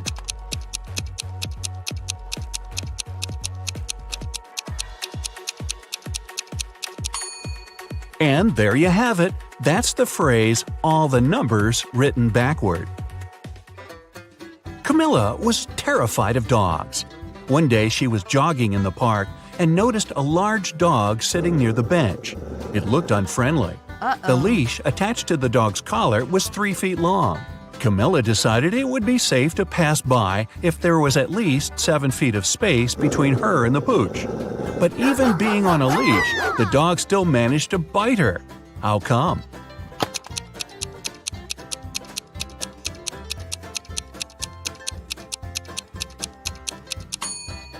Sadly, the leash wasn't tied to anything. David's company develops new apps for smartphones. Right now, he's looking for a designer. He's got hundreds of applicants, but has chosen just 3 of them. Angela's resume says, "I'm 23 years old. I don't have a lot of experience, but I'm a fast learner and have already designed similar applications." Helen wrote in her resume, "I'm 26 and have 4 years of work experience. You should hire me because I've created lots of TikTok stories that have gone viral." And Eric's resume claims he's 28 years old with 7 years of work experience. He's designed tons of apps. He's been working for Google since the company was launched. David can hire only one person, but it's okay because only one applicant hasn't lied in their resume. Who is it?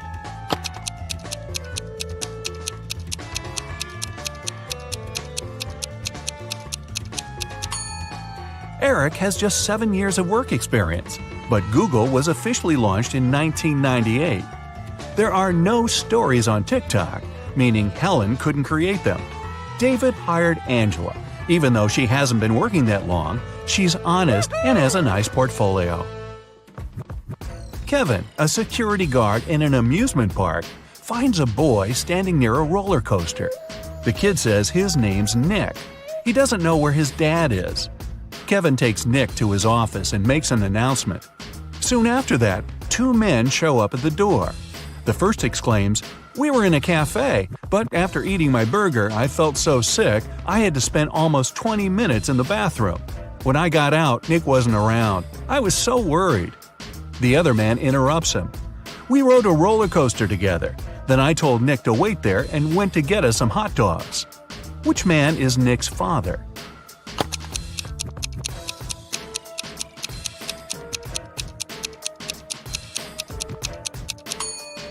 Nick is too small to ride the roller coaster, which means the second man is lying. The boy's dad is the unlucky guy with food poisoning. Aiden fell madly in love with a beautiful girl, Ella. He tried to spend all his time with her. The man bought her expensive presents and flowers, invited her to the best restaurants, organized yacht trips. They traveled the world, stayed in famous hotels, and went shopping for designer clothes. In less than a year, Aiden became a millionaire. How is it possible?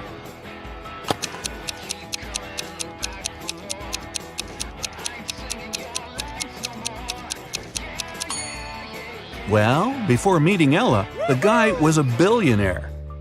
Carter had a fast and successfully developing company until his main investor went bankrupt. Carter was desperate. He went to visit his best friend, Justin, a coffee shop owner. "Cheer up," Justin exclaimed. "One rich businessman visits my cafe almost every day. He's here today, too. He's very mysterious and doesn't have any social media accounts. Few people know about his wealth, but I do. Go and introduce yourself." Justin pointed toward the back of the coffee shop. Carter went there and saw 3 men. Uh-oh. He hadn't asked his friend which one was the wealthy entrepreneur. He looked at the men attentively. In no time, he figured out who was the one he needed.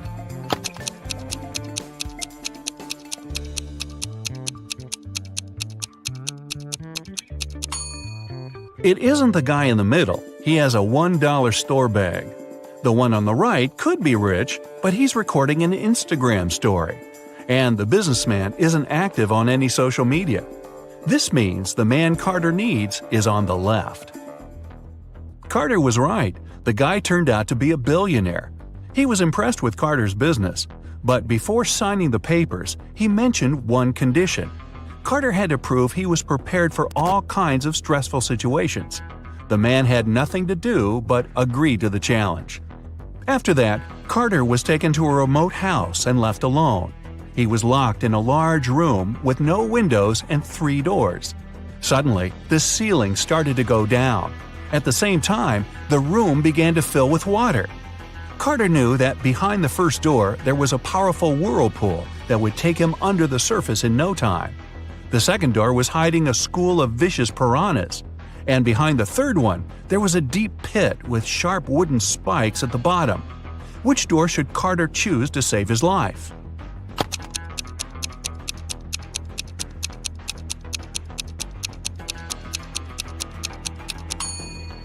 Carter picked the third door. Once the pit filled with water, he swam over the spikes and successfully escaped from the trap. When he returned to the office, the billionaire had already signed the contract. 3 friends agreed to hang out together on Friday night. One of them, Brian, was tasked with bringing pizza. But the guy was running extremely late. His friends were starving. Strangely, Brian wasn't picking up their calls. But in an hour or so, he sent them a selfie. In the photo, he was standing next to his car.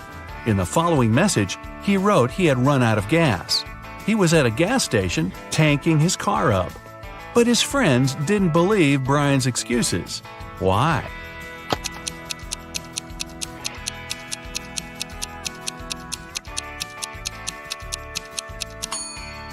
In the picture, it's clearly seen the guy's got an electric car. It doesn't need gas. Sam invited his friends to dinner to show them the engagement ring he bought for his girlfriend. They sat down and he placed the ring on the table. Suddenly, the lights flickered off and the room went dark. When the lights came back on, the ring was missing. He called the manager and they interviewed his friends. Julie said she hadn't even gotten the chance to see the ring before the room went dark. Roger said he saw the ring's sparkly reflection as the lights went out, but nothing else. Michael said he was searching for his phone to snap a photo of the ring. The manager took a good look at everyone and knew who did it.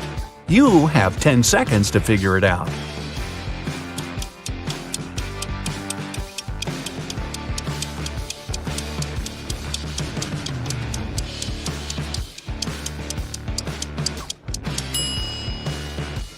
It was Julie. When they sat down, she wasn't wearing gloves. Now she is. Liam's parents are police officers. They were working on a dangerous case and asked Liam to keep it a secret. After a week, he received a message from his mom telling him, "Son, we're okay. Don't contact anyone. We've sent you $5,317. Liam thought the message was suspicious. He checked his bank account, but he hadn't received any money. He immediately called the chief of police. Why? Here are your 9 seconds.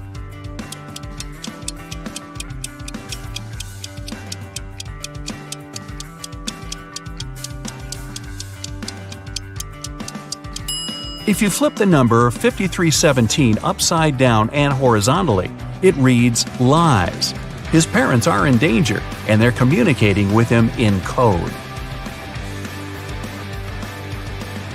While walking down the street, Susie found $10. 3 people were sitting on the roadside, and it was clear they needed some money.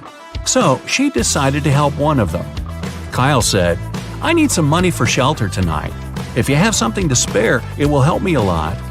Jim said, "You're a good girl. I don't have anything, and I don't know what you look like because I'm blind.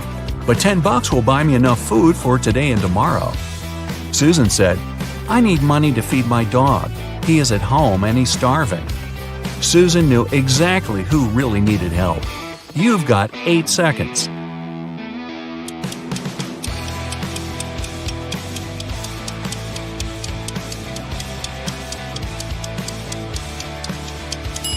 She helped Kyle.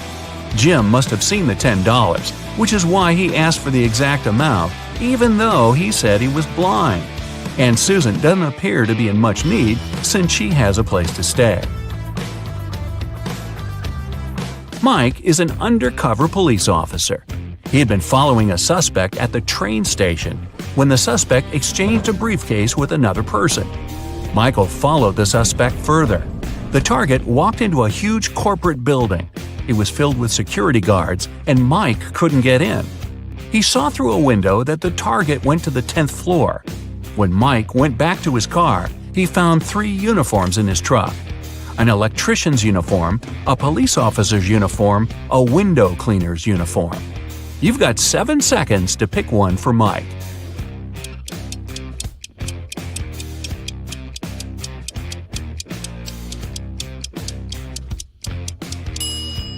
The electrician would need to show some ID, so Mike would be outed as an imposter. The police officer would need to show some ID too, and that would ruin his undercover status. But the window cleaner doesn't have to go inside the building. He can climb up the window and pretend to clean them. Sarah called Detective Archie at midday on Monday to tell him she found her husband unconscious on the floor. She had been out shopping all morning, but when she visited her husband's home office to ask if he was hungry, he was lying on the ground. The ambulance came and collected her husband, but the detective didn't let anyone else leave. There were 3 other people in the house. The cook said, "I've been cooking all day. The couple is having a dinner party tonight and I'm swamped." The security guard said, "I was installing security cameras to make sure everything will be safe tonight." The house cleaner said, "I've been cleaning the living room, the sitting area, and all guest bathrooms to prepare for tonight, since everyone will be indoors." Who is lying? Here are your 6 seconds.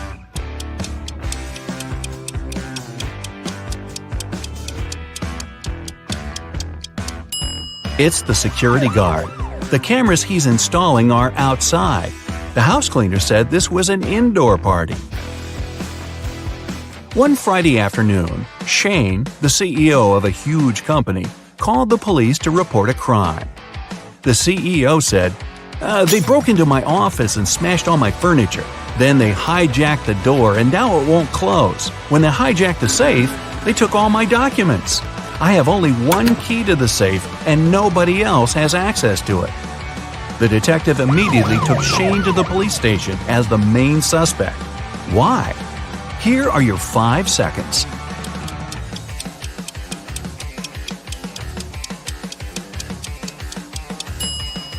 If someone hijacked the safe, it wouldn't close, just like the door.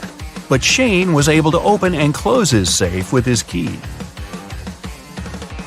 Michael is a private investigator and was going on a cruise to Norway. One morning, the captain came to his cabin needing help. The captain said he was studying some old 100-year-old maps and fell asleep on the bridge. When he awoke, his valuable watch was gone. Michael called in the last 3 people who were on the bridge that evening to interview them. The sailor said he was trying to uncover the lifeboats because there's a cyclone in Norway.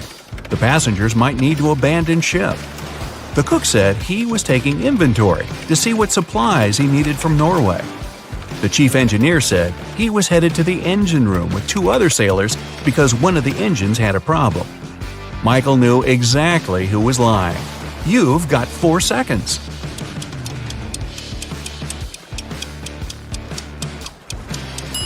It was the sailor. None of the lifeboats are uncovered, and if there's a cyclone, putting people on lifeboats in stormy seas would be more dangerous than staying aboard. Sally went to Hawaii for 6 weeks for her summer vacation. When she returned, her mansion was trashed and her dog was missing. She called the police and they started their investigation. Detective Michael noticed there were no signs of a break-in and there was fresh fruit on the table. He interviewed 3 people. Sally's son said, "I never visit my mom's house. I'm allergic to her dog." The maid said, "I came here a week ago, cleaned the house, fed the dog, brought some food, and then I left." The butler said, "I was on vacation at the same time as Sally. I came back yesterday. Here are my tickets." Michael figured out who was lying in 3 seconds.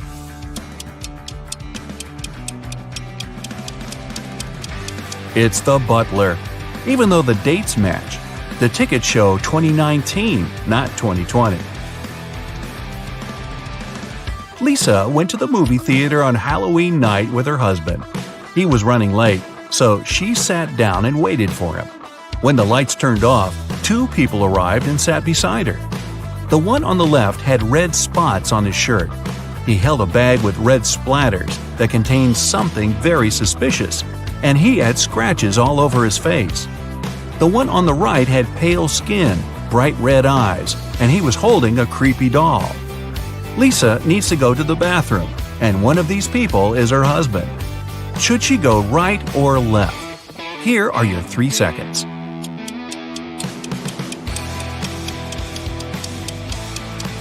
She should go left.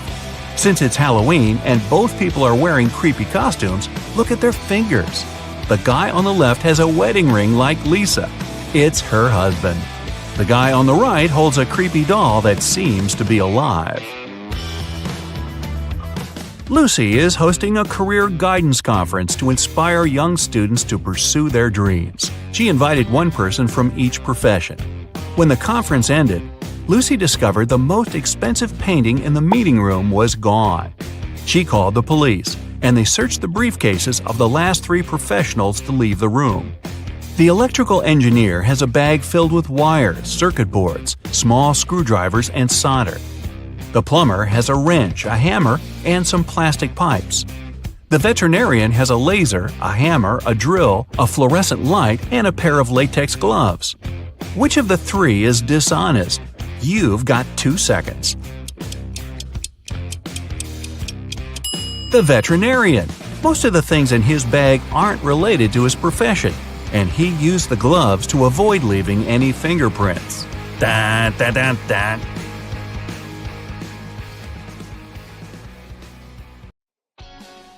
So your friend asks you for a favor and gives you $5 asking to buy something to eat, something to drink, something to feed his cow with, and something to plant in his garden. At the same time, you're allowed to buy just one thing. What are you going to buy?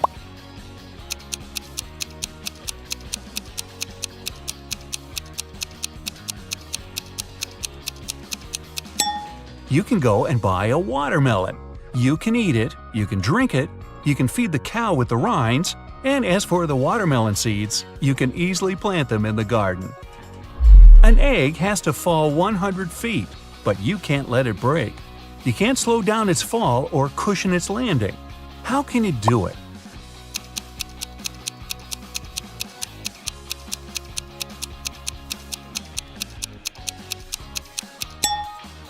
Drop the egg from a height greater than 100 feet, and it won't break for the first 100 feet. Cracks me up. Let's imagine you don't know what an elephant looks like. One day, you're going on a safari to watch animals with your friends. One of them points at a rhino and tells you it's an elephant. The other shows you a hippo and claims that it's an elephant. Who will you believe and why?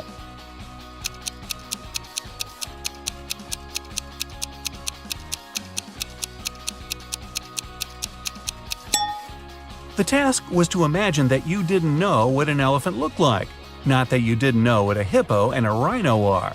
It means you won't believe either of your friends. It's fitness day at school, and all the children ran the same distance. Each kid was ranked according to his or her own unique result. Billy turned out to be both the 50th fastest and the 50th slowest runner. How many kids are there at Billy's school?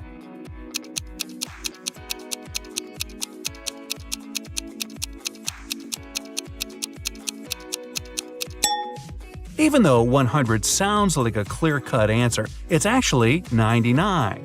Billy is the 50th in the sequence from 1 to 50 of the fastest runners.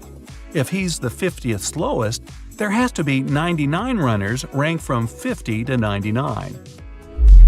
Mrs. Smith went to the police claiming that her vintage necklace was missing. The woman was upset. When the police arrived, they saw no signs of a break-in. No messed up locks, no misplaced doors. Only one window was broken. There was a total mess inside the house and dirty footprints all over the floor. Surprisingly, the next day, Mrs. Smith was arrested for fraud.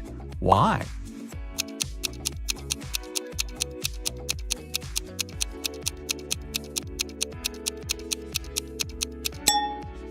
The police were sure that Mrs. Smith lied to them because the window was broken from the inside. If it had been broken from the outside, little pieces of glass would have been on the room's floor. You've been captured and kept in jail for several months. One day, you manage to open your cell and get out into the hall. There are 3 exits. A huge, vicious-looking man guards one of them. The second has angry dogs. And in front of the third exit, there's a timer ticking down to an explosion in 5 minutes. Which exit will you choose?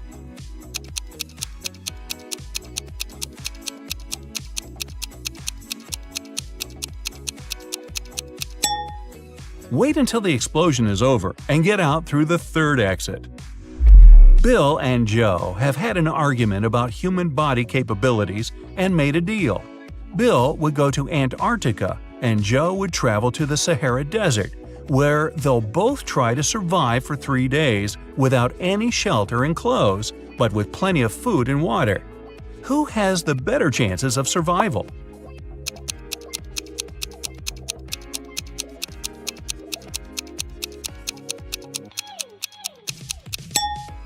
It's Joe. In Antarctica, the temperatures are freezing all the time, and without any cover, Bill would become an icicle in less than a day. In the Sahara, on the other hand, the extreme heat might cause blisters and even heat stroke, but only in the day. It's rather cool there at night, and water will help Joe fight any dehydration. James escaped from prison and ran for the countryside. Suddenly, on a small, deserted road, he saw a police car heading right at him. James ran toward the car for some time, then turned and rushed into the woods. Why did he run toward the car first?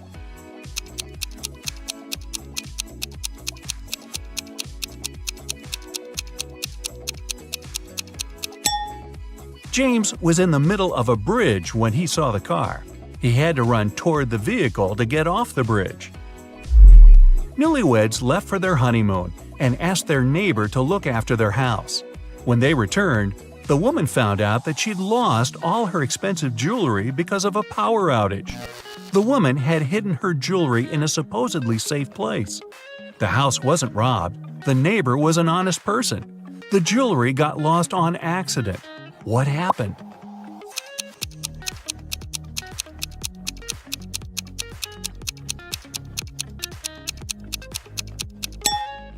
The wife hid her jewelry in the freezer in a bag with frozen food. After the power failure, all the food spoiled. The kind-hearted neighbor decided to help and threw away all the bad food, together with the jewelry. On a sunny, windless day, a ship was in the harbor. There were many people on the shore looking at the vessel.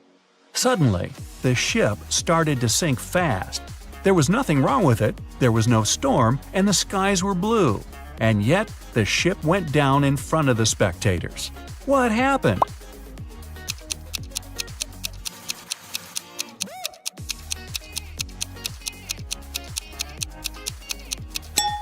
Nothing unexpected. The submarine's captain just ordered the crew to dive. You're playing ping pong when your last ball falls into a 1-foot-deep narrow metal pipe embedded in the concrete floor.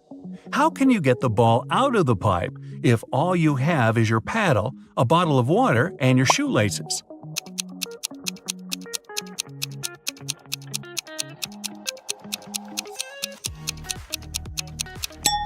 Pour the water from your bottle into the hole, and the ball will rise to the surface. Oh, and use your shoelaces to keep your shoes on. It took 7 years to build the world's tallest skyscraper. Every year, the builders managed to double its height. How many years did it take the skyscraper to reach half its maximum height?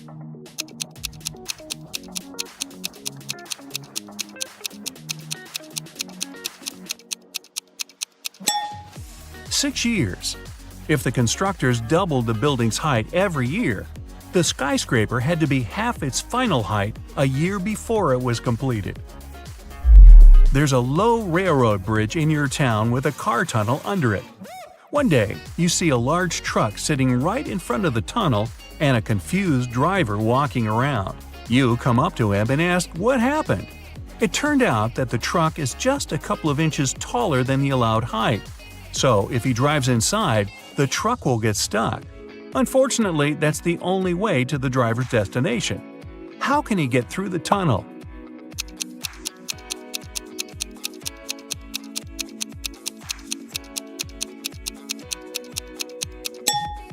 He has to let the air out of the tires. It'll make the truck lower.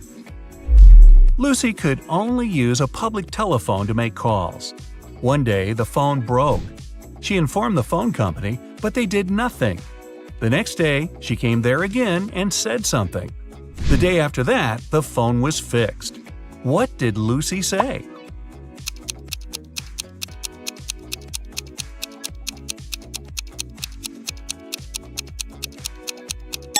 She said that people were making calls without paying. A family lived in a round hut. There were 5 people, a mother, a father, and their 3 sons. When the father came home one day, he discovered that his computer was broken. The mother was away. Mark, the oldest kid, said he was doing his homework. Jack, the middle kid, swore he was drawing. And Tom, the youngest, told father that mom had punished him and so he was standing in a corner. Who broke the computer?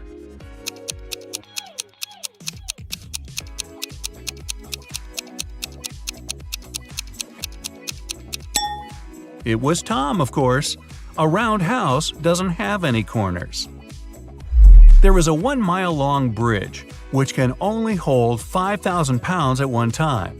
That's exactly the weight of the truck that's crossing it. The truck reaches the middle of the bridge and stops. Suddenly, a bird lands on the truck. Is the bridge going to collapse?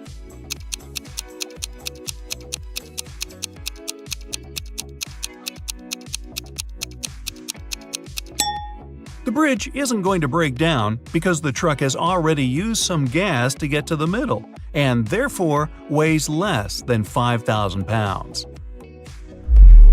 You agreed to take part in a reality show, but it turned out to be a trap from a crazed lunatic.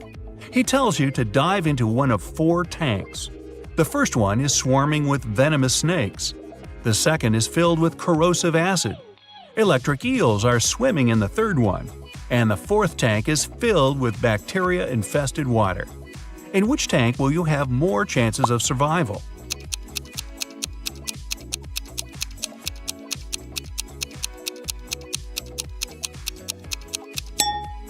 Choose the tank with the bacteria. First of all, not all bacteria are harmful, and secondly, not all of them are contagious. Good luck with that. Mark got himself a new book to read.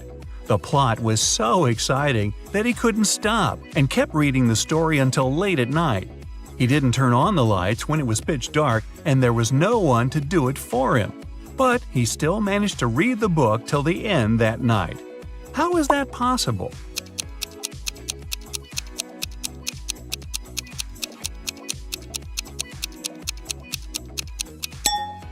Mark was blind and was reading a book written in Braille. Or he could have just had an ebook. Hey, why not? Hey there! Are you ready for another brain workout today? Because I have 30 new riddles for you. I'll show you a pair of people for each one, and you'll have to decide which person doesn't behave wisely. You'll have 7 seconds per riddle to make your decision. Every right answer will award you 1 point. Ready? Grab a pencil and a piece of paper, and let's get started. Charlotte and Elizabeth are doing some homework. Charlotte is going to iron some clothes, and Elizabeth is about to cook. Who's not being smart?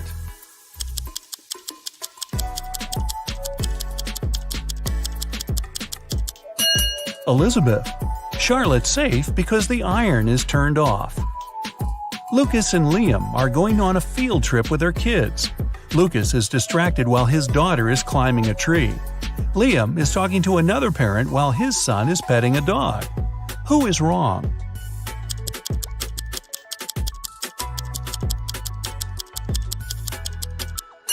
Lucas. The branch his daughter is climbing is cracking, and she is about to fall. Ava and Olivia are finally leaving home for their first night out after maternity leave. Ava decides to walk, and Olivia is waiting for a taxi. Who is not ready?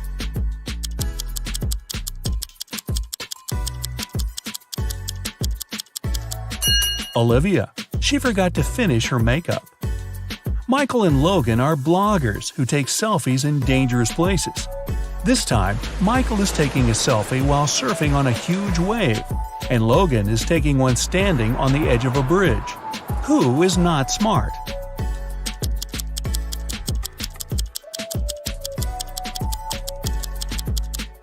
Michael. In Logan's case, at least there are people around who can call emergency services if something goes wrong. Michael is alone.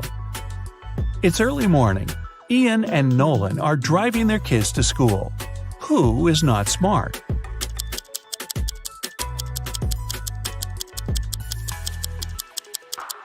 Nolan. His child is not in the car. Jackson and Emma are volunteering at an animal shelter.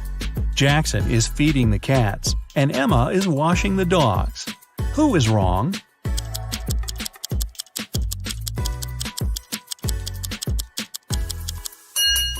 Jackson. He gave the cats dog food by mistake. Scarlett and Ellie are going to bed. Scarlett kept her door open so her cat could enter during the night, while Ellie prefers to close her door. Who is not smart?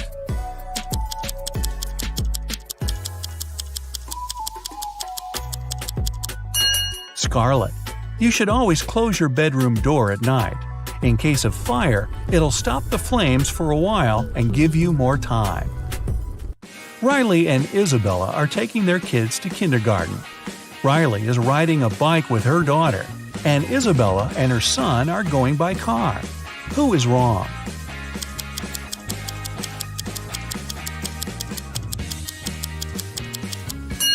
Isabella. Her child isn't wearing a seatbelt. Lily and Oliver have job interviews at 4 o'clock. Lily is ironing her best suit, and Oliver is waiting in the hallway wearing jeans. Who's not getting the job today?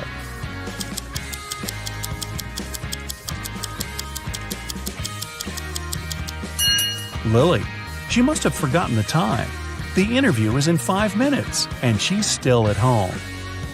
Sophia and Aiden are working in the garden.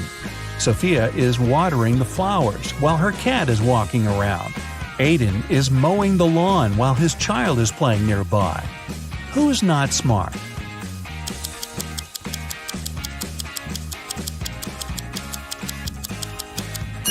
Aiden, it's dangerous to use the lawnmower when children are close by.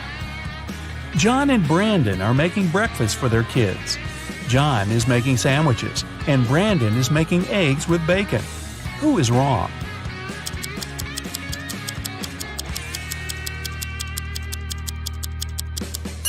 Brandon, he forgot to turn on the stove.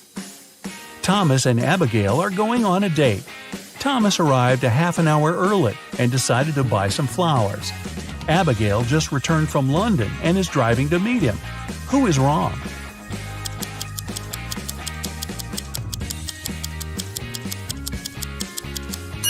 Abigail.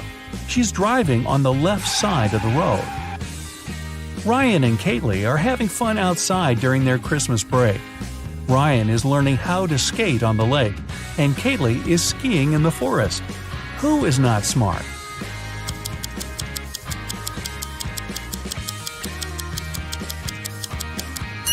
Ryan. The ice on the lake is cracking, and there's no one around to help him. Asher and Haley are enjoying their vacations. Asher is chilling at the beach, and Haley is climbing the highest mountain around. Who is not behaving wisely?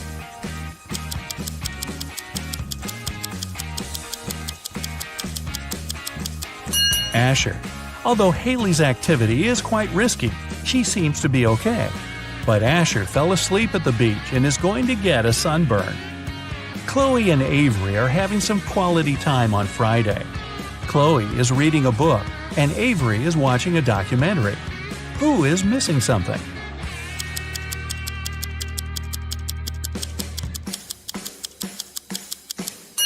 Avery. She forgot to turn off the oven, and something's burning. Hannah and Maya are meeting their friends today. Hannah arrived by bike and is waiting for her friend by the house. Maya arrived by car, opened the doors, and is waiting for her friend to come down. Who is not smart?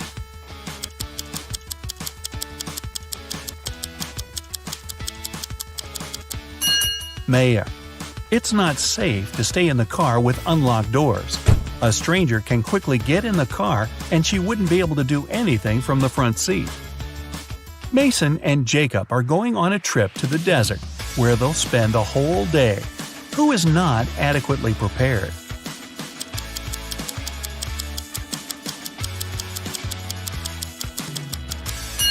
Mason. The sun is powerful, and he's not wearing a hat. Emily and Madison are spending their time outdoors, but it's not their lucky day. Emily stumbled and fell in some mud. Madison was swinging but fell. Now they both are getting up. Who made a mistake?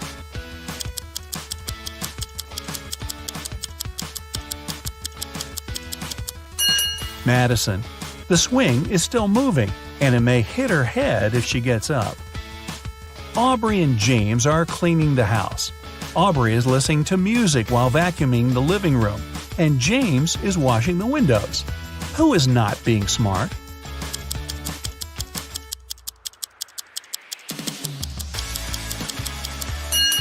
Aubrey. The vacuum cleaner isn't plugged in. Mia and Ethan are going on summer vacation. Mia is going to Greece, and Ethan is visiting his brother in Sydney. Who is not smart?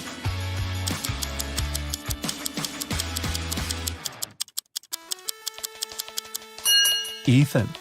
He's packed shorts and swimwear, but he won't need them because it's winter in Australia. Carter and Layla are in a hurry for work.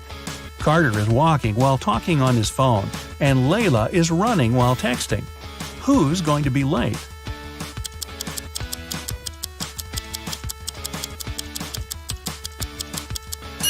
Layla. She's looking at her phone and doesn't see the pit she's about to walk into. Leah and Aaron are driving to meet their friends. Leah has all of her things scattered in the car, and Aaron is traveling above the speed limit.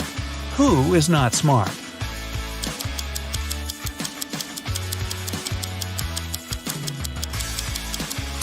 Leah. It's not safe to keep unprotected things inside the car. In case she stops suddenly, something can hit her very hard. William and Daniel are driving and are late for work. Who is wrong?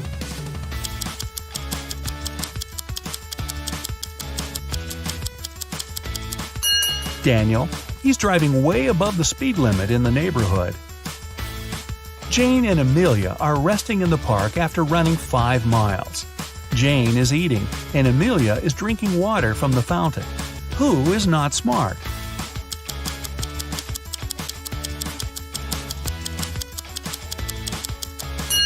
Amelia. The warning sign says that the water isn't drinkable. Max and Ezra were driving around the desert and got stuck in the middle of nowhere. They burned a spare tire to produce some smoke. Max stayed close to the tire, and Ezra walked away in search of something helpful. Who is not smart?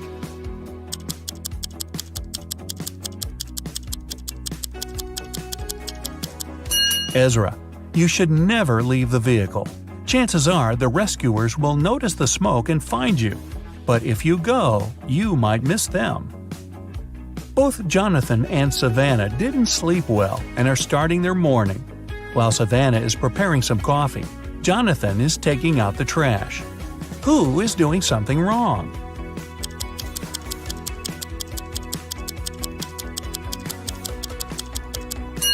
Jonathan. Instead of the trash, he's taking out the old toys they collected to donate. Stella and Aurora didn't study for the test. One of them decided to try her best, and the other is planning to cheat.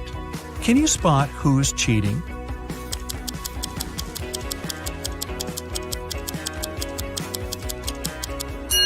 Stella. She has a lot of bags surrounding her, so she must be trying to hide something. Miles and Cooper were walking in a park when a sudden storm erupted. Lightning struck a tree, and Miles decided to hide under it. Cooper entered a little shack nearby. Who is wrong?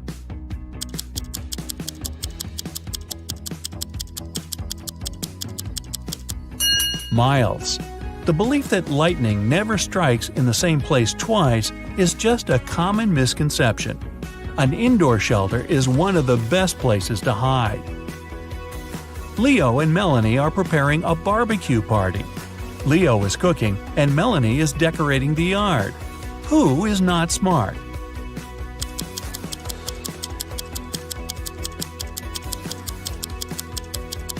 Leo. While he's cooking, the meat is spoiling in the direct sun. Congrats! That's it for today. Now, sum up your points.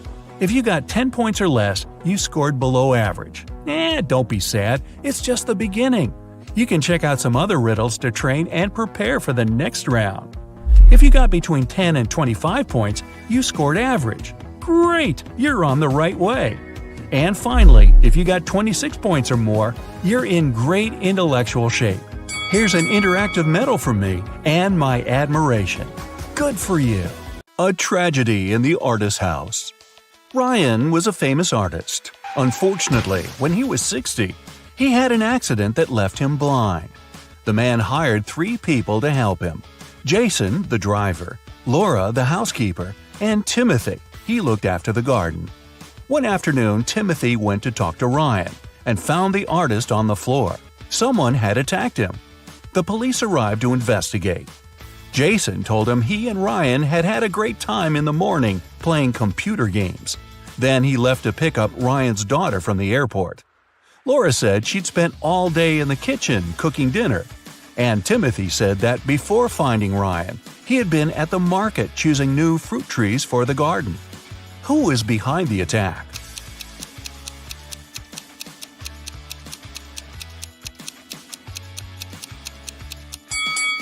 It was Jason. Ryan was blind and couldn't play computer games. Bizarre guests. When Melissa was traveling around Europe, she met several girls who were from the same city as her. They got along very well. When all of them returned from the trip, Melissa decided to organize a get-together and invited them to her house. The girls came with a big cake and lots of colorful balloons. But even before they touched the food or drinks, Melissa felt dizzy and lost consciousness. When the girl recovered, she was having a splitting headache. There was nobody around, and all her money and other valuables were missing. Melissa looked at the photos taken before she fainted.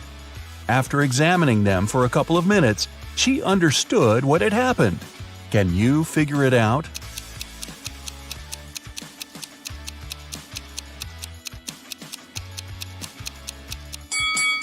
There was sleeping gas in the balloons.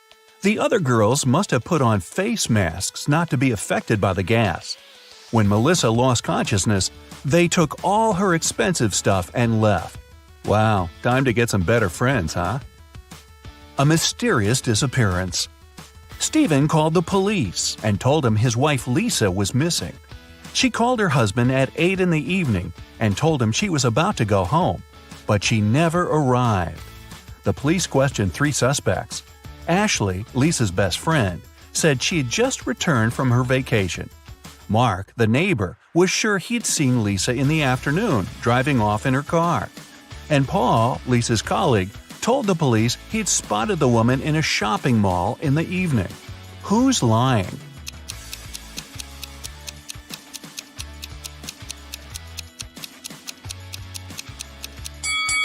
Paul knows something about Lisa's whereabouts. The woman wasn't in the shopping mall that night. She was at a movie theater. A call to the police. Amanda was going through a deserted park when someone hit her on the head. When she recovered, her bag, along with her phone, money, and documents, were gone. There were no people around but for one elderly lady. Amanda rushed toward her, explained the situation, and asked to call the police. The lady told her not to worry and started to press 911 on her phone. After talking for a minute, she said, "They're going to be here in no time." As soon as Amanda heard these words, she sprinted off. Why?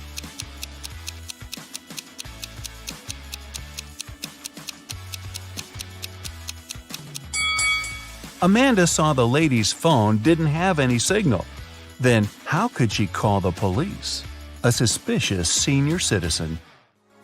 A date. Betty was on cloud 9 after 2 guys asked her out.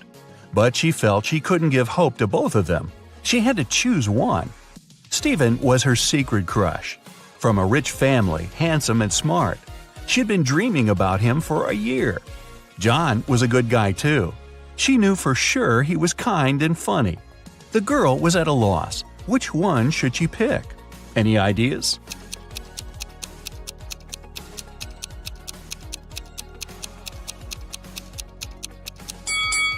Betty should go for John. Stephen isn't serious about her. He has a lipstick mark on his neck, left there by Stanley. So yeah, better choose John. A bizarre code. Brian's friends invited him to spend the summer vacation in Europe with them. Unfortunately, the guy had serious study problems.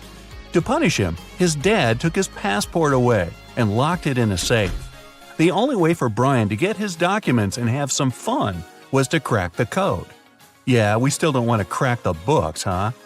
When he sneaked into his dad's study, he saw a piece of paper stuck to the safe. There were 3 drawings on it: a rose, a rainbow, a calico cat, and a banana. Brian thought for a while and then pressed 4 numbers. The code was correct and the safe opened. Which numbers were they?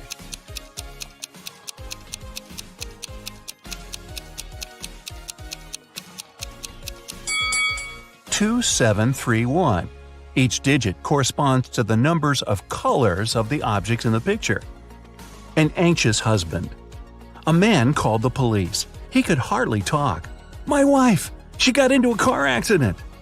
When the police arrived, the woman had been already rushed to a hospital. The detectives found out that she had crashed into a tree right next to her house. The car was beyond repair. One of the police officers examined the vehicle and saw the woman's bag. Inside, he found her driver's license and car keys, some money and bank cards, a notebook and her passport. After that, the husband was immediately arrested. Why?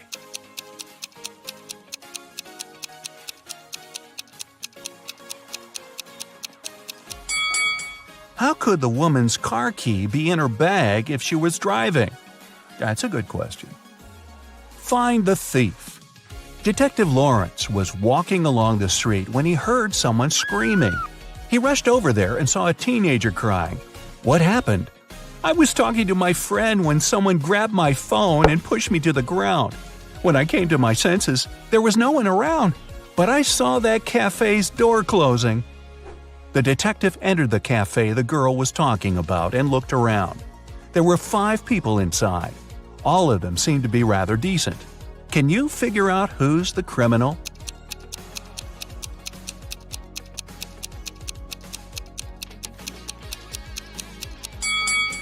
It's the man near the coffee machine. His drink is still steaming. It means he just bought it.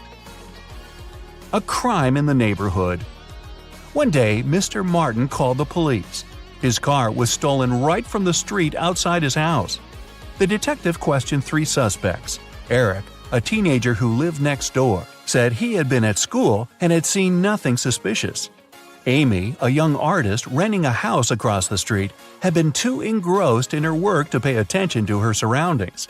But Mr. Brandon, an elderly man whose house was next to Amy's, accused Eric of taking the car. Mr. Brandon was having his breakfast when he saw the teenager get into the vehicle and drive off. Strangely, after his words, the police officers arrested the elderly man. Why?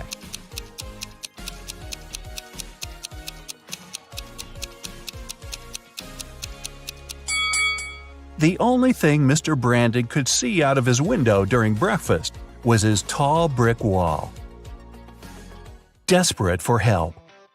Kenneth, a newbie police officer, was walking along the street, proudly wearing his uniform. Suddenly, a pretty girl rushed toward him. "Help!" she screamed. "I've been mugged!" After Kenneth made her calm down, the girl told him her story. "I was walking home from college when a man ran up to me. He hit me in the eye and took all my jewelry and money." When Kenneth heard this, he immediately realized the girl was lying. How?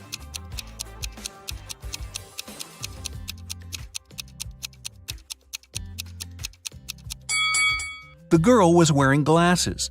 If the criminal had hit her in the eye, her glasses would have been shattered. A runaway wife. Sharon's husband was a wealthy businessman. He never had time for his wife. One day, the young woman had enough. She took some money and ran away. She knew it wouldn't be difficult for her husband to find her. That's why she tried to be as discreet as possible. The next hotel where she checked in was good, but nothing special. She hardly had enough time to unpack her things when someone knocked on the door. The man said he was from the reception. But when Sharon opened the door, she realized her husband's people had found her. How did she figure it out?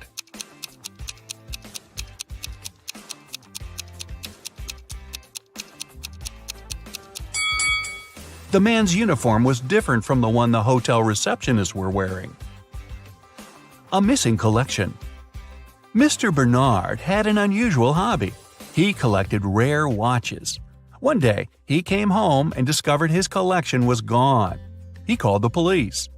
They decided to start by questioning the man's neighbors. George said he had a busy day – meetings, video conferences, emails. Anna told police she had been feeling unwell since the very morning. She canceled all her plans and stayed in bed. Jason said his car had broken down and he'd been repairing it for the whole day. One person seemed suspicious enough for the police to arrest them. Who was it?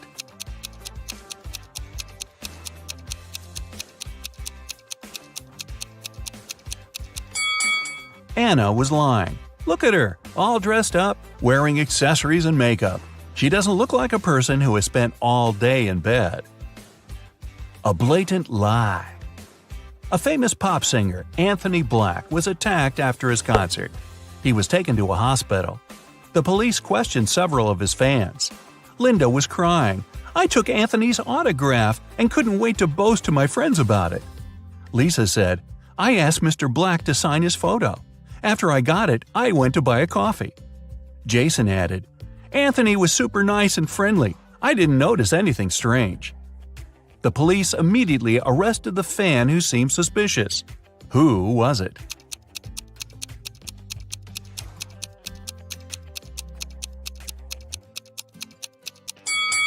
It was Lisa. The autograph in the photo looks different from the singer's real signature.